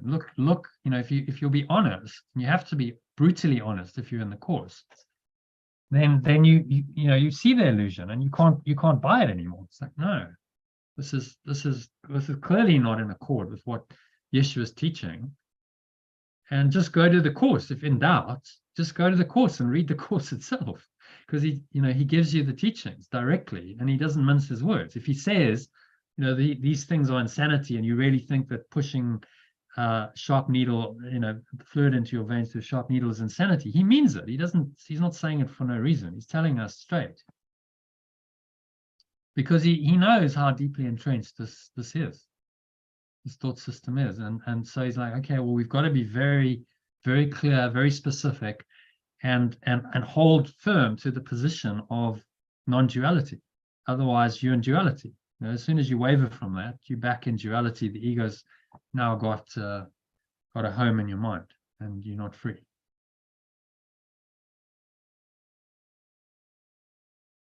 Okay, shall we go back to, where were we? Number 5, I think. Yeah, at the beginning of it. Yeah, we will not end this year. We will not end this year without the gift our Father promised to his Holy Son. We will not end this year without the gift our source promised to its innocent extension. We are forgiven now. We are released now. And we are saved from all the wrath we thought belonged to God and found it was a dream. And we are freed from all the wrath we thought belonged to pure formless awareness of perfect love, because we realized it was a dream. Wow. Remember the wrath we thought. If you look at this diagram, I need to bring it up again. Let's go down, page down. LG course manual. There we go. Diagram, sent into hell. So if you look at this diagram, you've got this concept of a fearful, wrathful, vengeful God that must happen if you believe in guilt and sin, and you believe in the ego. Because now something is going to punish you for your apparent crime of destroying God or love. Doesn't make any sense, because if you've destroyed God, how can God punish you? But then the ego doesn't make sense. It's insane. So don't try and make sense of it. It's like I've killed God, but now God's going to come back and strike me down. Okay, well, that doesn't make sense, because you killed him. So if you really did the job, then how can there be, a fearful, wrathful, vengeful God? So this is the God of the ego. It's the God of the Old Testament, largely, where you read about God who's going to punish everyone, a God that's interacting in the world, that takes sides, that's partial, and always condemning. The wrath of God because we're sinful. That's sort of the theme of the whole Old Testament, really, isn't it? If you've I don't know if you've read the Old Testament. I did at some point. It was quite, it was a bit like, well, why am I reading this? But I'm glad I did, because it gives you a context. It's like a foundation of like, okay, I understand what that is now. I understand what that is. And then Yeshua came along, and the New Testament was saying, look, that's all false. Actually, the Old Testament and the teaching there of this wrathful, vengeful God, none of that's true. And then they put them together, New Testament, Old Testament, in the same book. And they try and make sense of it and go, okay, well, we just have a New Testament and an Old Testament. Actually, they completely contradict each other. They shouldn't be in the same book at all. It's a new book that was written. It's a totally new teaching, but nothing to do with the old. But then somehow, this is the Bible, and it's now we've got to make sense of what actually is just contradicts, total contradiction. But that's how it goes. That's, if minds are not enlightened, then they do these kinds of things, and they try and reconcile the irreconcilable. Did you hear about the webinar that it was all the different Course in Miracles books, or all the people that were running the different types of A Course in Miracles all got together to see if they could forgive each other? Did you hear about this? Yeah. And Dad told me about it, and she watched it live, and she said, "Oh, it wasn't quite what I expected." She said there wasn't 100% forgiveness going on there. Really? Yeah. And so they were all separate on their idea. Well, no, they weren't all separate, but some of them had separate ideas that their version of the Course in Miracles was the right version, and somebody else's was the wrong version. And why am I saying that? I can't remember. Oh yeah, that the versions all came out at different points. Like A Course of Love is deemed to be the one after the Course in Miracles, and it's written differently. And so, like he was saying, well, that's because we've got a different understanding now, and we've moved on. And why am I saying that? Oh yeah, because you said Old Testament, New Testament. But ultimately, it seems to me that the blue version that we're studying seems to be the best bet all round. But we don't have to agree on it. Let's just love each other. We're all in this together. Well, and we're all... I mean, the thing is, with all the versions, they're teaching the same thing, really. I mean, the fundamental teaching hasn't changed. You're talking about subtleties and nuances, and you're going to include this, this paragraph or this sentence because that's valuable, and someone said no, it actually should be edited out. But the essential teaching is the same. Yeah. And if that's changed, if there's a version where it's changed, then it's not the course. It's a bastardized, corrupted version. As far as I know, all of the versions do teach the same truth. They're saying, that really the world's an illusion, and nothing real can be threatened, nothing unreal exists. Herein lies the peace of God. It's all the same. There's certain fundamentals that don't change. So then, it's just distraction, really. You're getting focused on the minutiae and the details, when actually it's not about that. It's about the overall picture. It's the truth. And in the end, it's experiential. The truth is you don't know it through the words.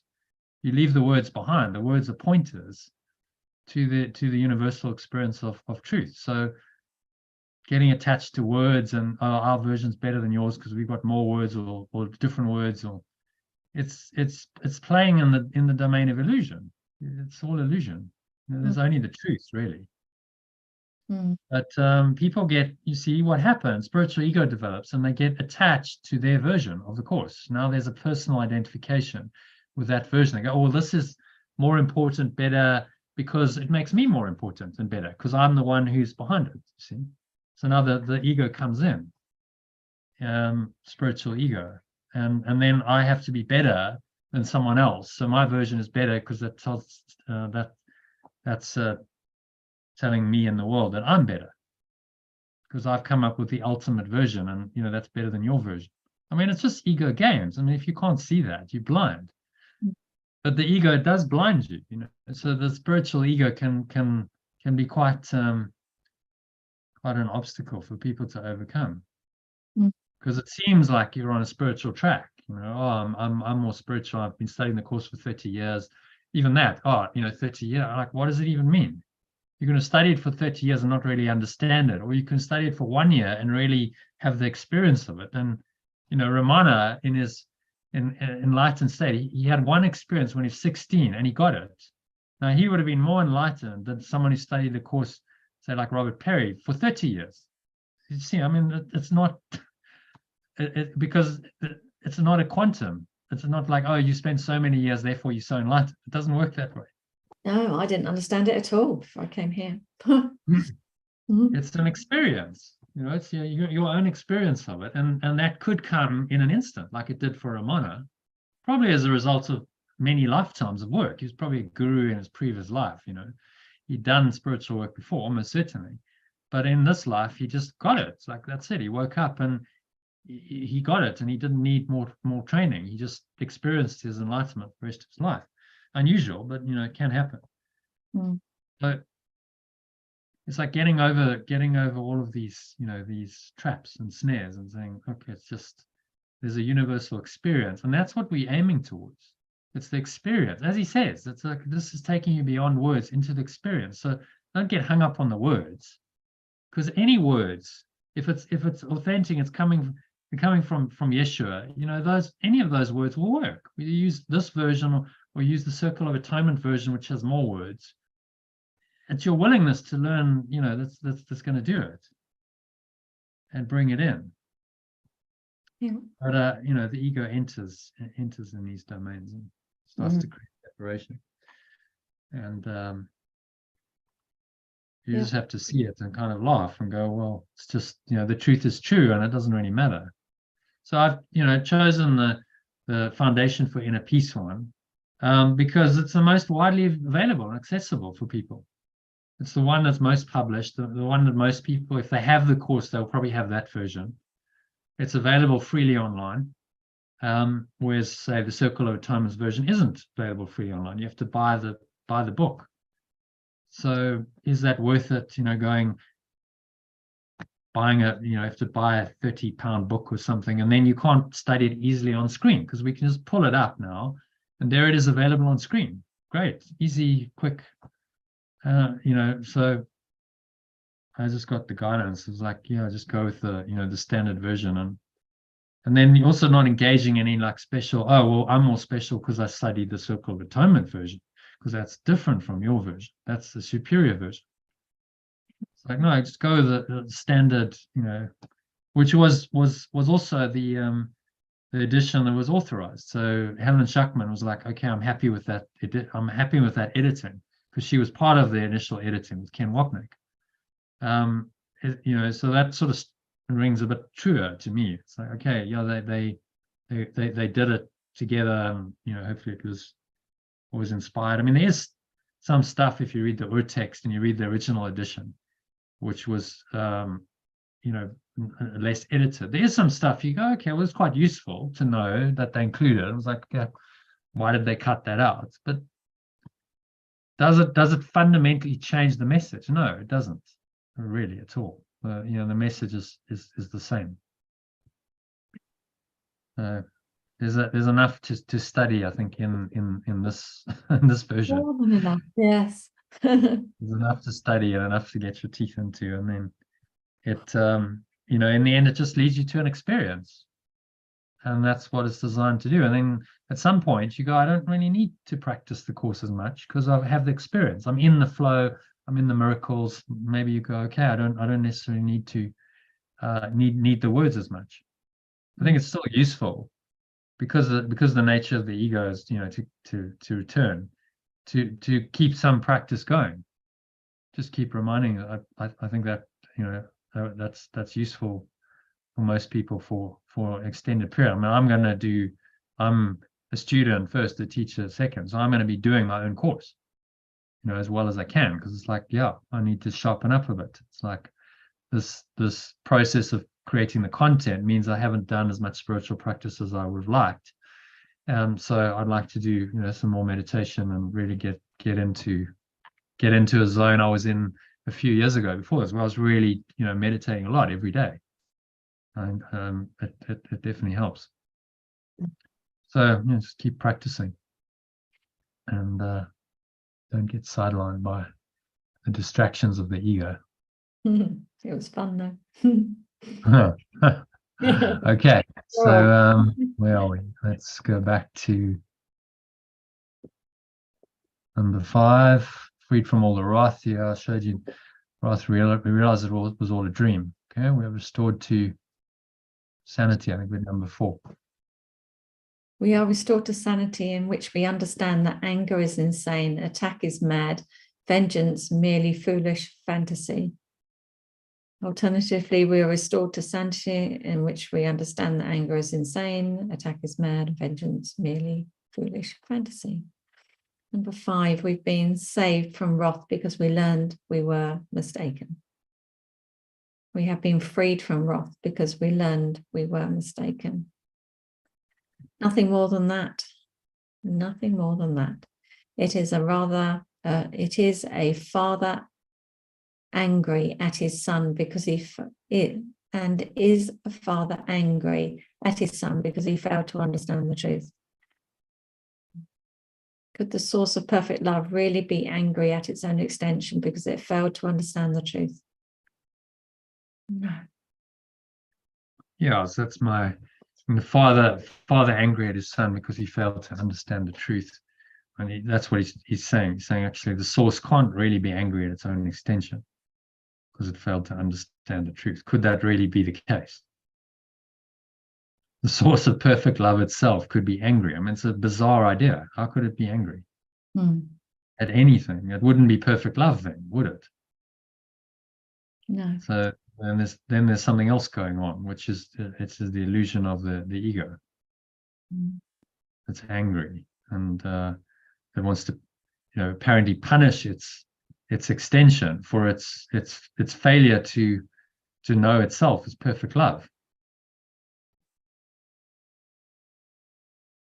But then it wouldn't be perfect love if it desired that kind of punishment and retribution.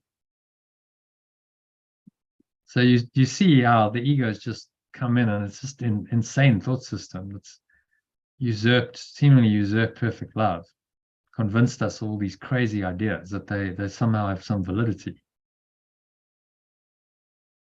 Idea of a wrathful, vengeful God. I mean, what an insane idea. How can love be wrathful or vengeful? It's not possible.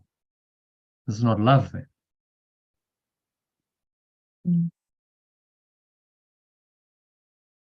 How could a loving God do that? Well, the answer is he couldn't. It couldn't. So therefore it's not real. You see the logic. It's inescapable if you just follow the logic.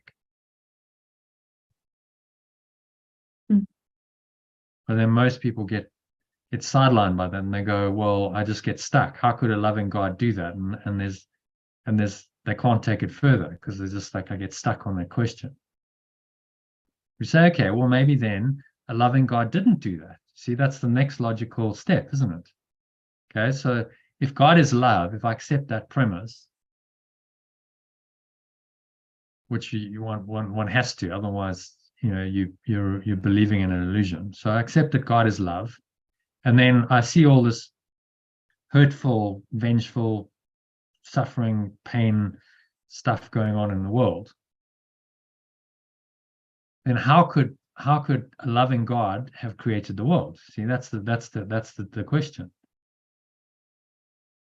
And the only answer is that he didn't create the world. This loving awareness couldn't have created the world, so therefore the world must be an illusion. It's not real. That's the inescapable logic of the Course. And that's the only way you'll really resolve the paradox. Otherwise, you just get stuck on, well, how could a loving God have created such a world? And that doesn't make any sense. How could a loving God have? If you recall, if you watch Miracles from Heaven a couple of weeks ago, the lady was questioning the pastor and saying, how could a loving God have caused my daughter to suffer like this? Can you tell me? He said, I can't tell you. But he said, what I can tell you is if you believe in a loving God, you're going to feel a lot better than if you don't. It's that simple. So in the end, it comes down to, will you believe or not?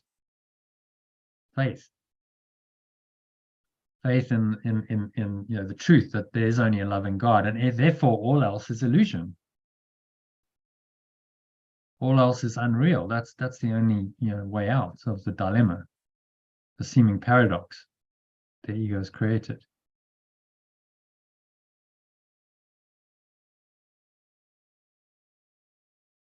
Realizing it's not possible.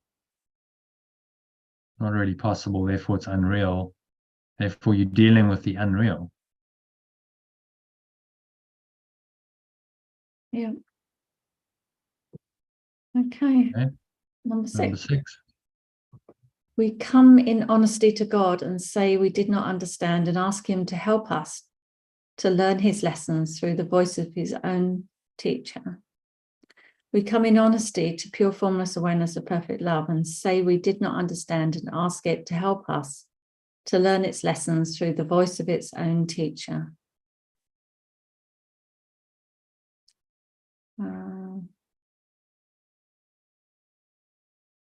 Number 2. Would he hurt his son? Number 2. Would his loving awareness hurt his own extension? Okay. Be certain he will answer thus, for these are his own words to you. Be certain it will answer in this way, for these are its own words to you. And more than that, can no one ever have, for in these words is all there is, and all that there will be throughout all of time and eternity. Never quite sits with me, that terminology, anyway. And more than that, eh? I don't know, it just, when I read it, it just doesn't flow. Maybe that's just my belief system. And more which terms are you talking about? The last sentence? Or? Yes, the original text doesn't feel it's got flow in the words. It's like so many people have read it and they've put all their stumbling blocks on it or something, and I'm trying to get past that. I don't know. Number 5, and more than that can no one ever have, for in these words all there is and all that there ever will be throughout all time and in eternity. Or maybe it was the phrase that was a problem. And more it would be possible to put a bit of translation into that, but I didn't see an immediate. More than that can no one ever have, for in these words is all there is and all that there ever will be throughout all time and in eternity. It was like, well, what do I change there to make it smoother? More than that can no one ever have. Can that be swapped there? And more than that, no one can have. Take out ever. Yeah, so no one can ever have. We could do that. No one. It's just, we don't speak like that, do we? More than that, so no one can have. What he often does is he puts, it could be the last part of the phrase, the first, in the first. No one can ever have more than that. That's better. No one can ever have more than that. Yeah. But in these words is all there is. Or in all there is and all that there ever will be throughout all time and eternity. Yeah, that's all right, isn't it? In these words. Yeah. Okie dokie.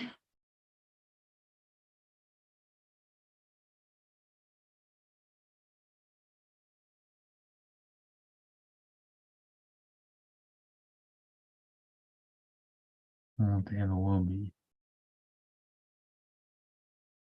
Throughout all time, or maybe in time.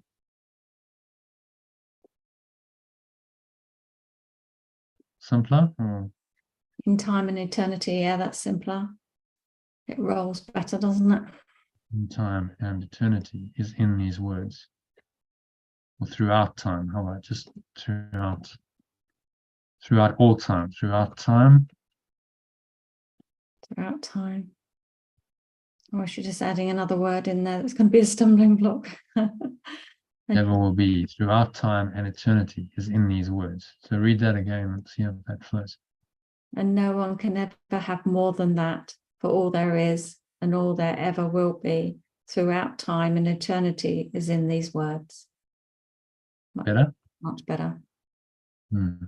Strange, isn't Just it? a more, it's a more sort of colloquial way of saying it.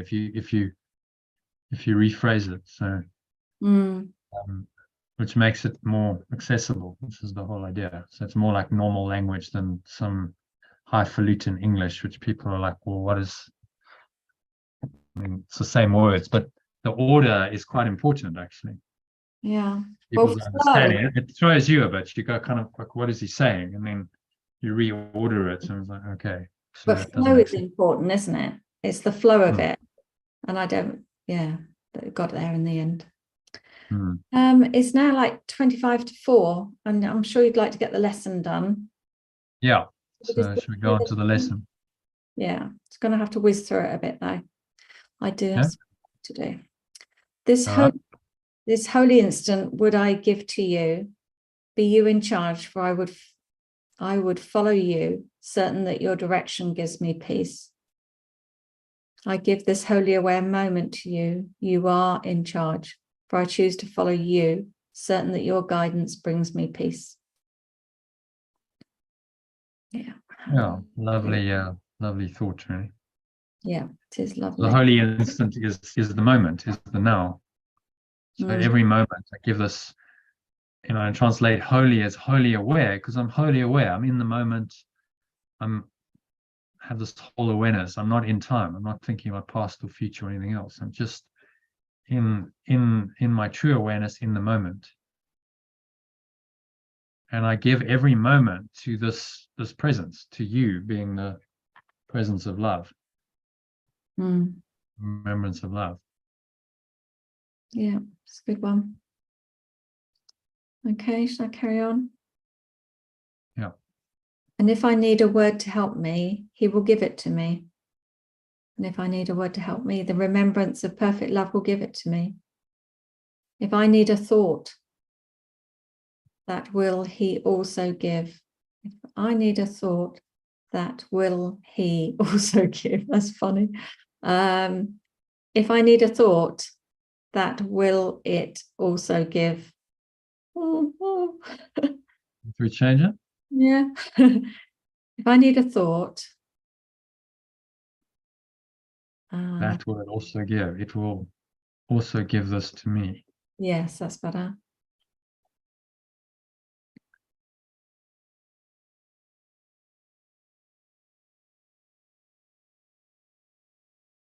I need a thought. It will also give. Will also give me one. How about that? It's a bit more. Oh, give me one. I don't know. That's got other connotations. Give me a thought. And also give me. I need a thought. It will also give me one. It will also give me a thought when I need it.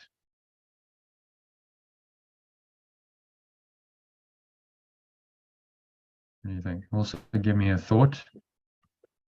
It will also give me a thought when I need it. Need. When needed. Whenever I need it. Well, and what he's saying here is, okay, so sometimes thought's useful. Yeah. I need some guidance. I need a thought to help me, and thought is what guides our actions. So if I need a thought, then it's given to me. But if I need only stillness and a tranquil open mind, then these are the gifts I'll receive. It will also give me a thought whenever I need one. Yeah, that's beautiful. Yeah.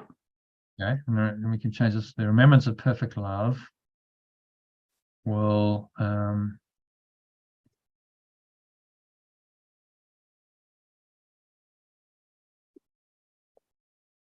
remembrance of perfect love will give me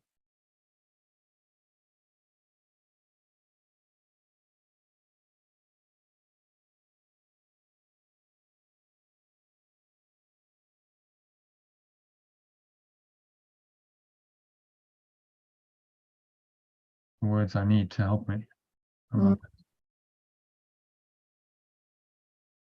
Yeah, that's good. The remembrance of perfect love will give me the words I need to help me. It will also give me a thought whenever I need one. Yeah, it flows, doesn't it? Yeah. If I need only stillness and a tranquil open mind, these are the gifts I will receive from it. So, yeah, I think that this kind of, if we keep that, and if I need, it sort of flows quite nicely. It also give me a thought wherever I need one. And if I need only stillness and a tranquil open mind, these are the gifts I'll receive from it. Yeah. You could change that, but I think that kind of flows quite nicely from the previous ones, because it's an alternative. It's kind of broken it up a bit, so it's not the same, the same form of the sentence in each sentence. What do you think? Yeah, it does. And then Are you happy with it? number 4, he is in charge of my request. It is in charge of my request. By my request. By my request. It is In charge by my request. in charge by my request. So this remembrance of perfect love is in charge because you request it. It's up to, it's by your own invitation. Yeah. And he will hear and answer me because he speaks for God, my Father, and his Holy Son. And it will hear and answer me because it speaks for pure, formless awareness of perfect love, my source, and its innocent extension. Yeah. So he leaves us in the state of just being in the hands of the Holy Spirit. Yeah. He doesn't leave us in, okay, now it's time to leave the world and go into revelation. He's saying that will happen when it happens. But I leave you in the charge of the Holy Spirit that's going to guide you from now on. And this is your new operating system in this world. So you can have a happy dream for as long as the dream lasts, knowing that this is the route out of here. It's the escape route. So it stays, as he says, he's true to his promise. He stays within the scope of time in this course, even at the end, the final workbook list. He's not pointing us beyond time here, is he? He's not saying, right, it's time to let it all go. I'm ready to leave. So off you go. He's saying, no, I just leave you in the guidance, the charge of the Holy Spirit, and it's going to guide your thoughts, your words, your actions, and you'll have a happy dream, and you'll be an instrument of this loving awareness in the world. And that's where I leave you. And that's all you can do in this world. And when you're ready, then you'll let it go and you'll go back to eternity. But that will happen when you're ready. Yeah. So he leaves us in the charge of the Holy Spirit and in the flow, which is exactly kind of what you're experiencing. So it's like, okay, well, more of that, great. You can handle. Could you handle another 20, 30 years of flow, happy dream experiences? Yeah, you could. It's okay. It's not eternity. It's not ultimate bliss, but it's pretty good. It's not bad. And then your life is just a happy dream, and you fulfill your function here joyfully, and you become an awakener of others as part of that, and you're fulfilling your true function. Yeah, all very cool. So, yeah, lovely lesson. Yeah. Lovely lesson, which is basically leaving us with this for the rest of. We're going to do the workbook again next year, but he leaves he says you don't have to do the workbook every year. It's a 1-year training program, and I guess if you fully learned it, this would be the final lesson which you would live every day. So, okay, well, I've done the correction, I've let go of my ego, so I'm just listening to the guidance of the Holy Spirit now. I'm completely guided by it always. Yeah. Always. Okay. Cool. So do you want to do a little meditation on it? Or? No, I think I've got to go and play in the illusion now. But you can record the meditation by yourself, can't you? And I'll listen to it later. Oh, okay, no problem. I've actually got a pre-recorded one, so I'll send that out. Okay, lovely. So just in terms of the course, I'm going to do one final bit of marketing for it the next few days, so people can join the Sunday session if they want to, as an introductory session, guests. So I'm gonna put something out on Eventbrite and the meetup group, and I'll send something to the group, Telegram group, to copy and paste and send out if you feel so inclined. What time on Sunday? Is it 5 o'clock? I was going to do 12:30, but Okay. we could do No, it's all right. do later. I think 12:30 is 5 p.m. and if it goes on for like 3 or 4 hours, it gets quite late, doesn't it? Yeah. Because it's an introductory session. We're going to do the preface, which is quite a lot in there to cover, and some of the basic theory. So I think let's start at 12:30 if you're okay with that, and then should be done by 5. 5. Blimey, that's Well, we'll good. see. It's a preface, so there's quite a lot in it to read. But we'll see how, if we just focus on doing the preface, then maybe a couple of hours. Maybe we can get it done in a couple of hours. Okay, so see you tomorrow though. Same time, 12:30. Yeah, that's lovely. Yeah. And if you feel inspired to promote Sunday at all, that'd be greatly appreciated. Send you some stuff tonight. Okay, will do. Thanks, Sally. Thank All you. right. Namaste. Namaste.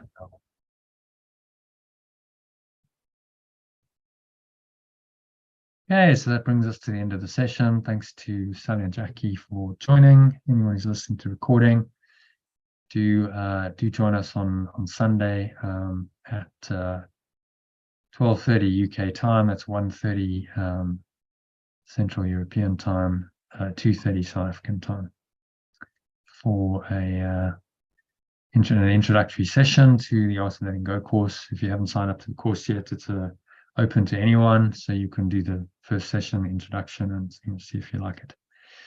So hope to see you then. Thanks for joining, and namaste. So I'll put a link below this recording, so you know to reserve. If you're not part of the group, I'll put a link below this recording in YouTube to be able to reserve your place for Sunday. So watch out for that. Okay, hope to see you then. Namaste. Which means the true self, Christ self in me, the awakened self, acknowledges and honors that same true awakened self in you.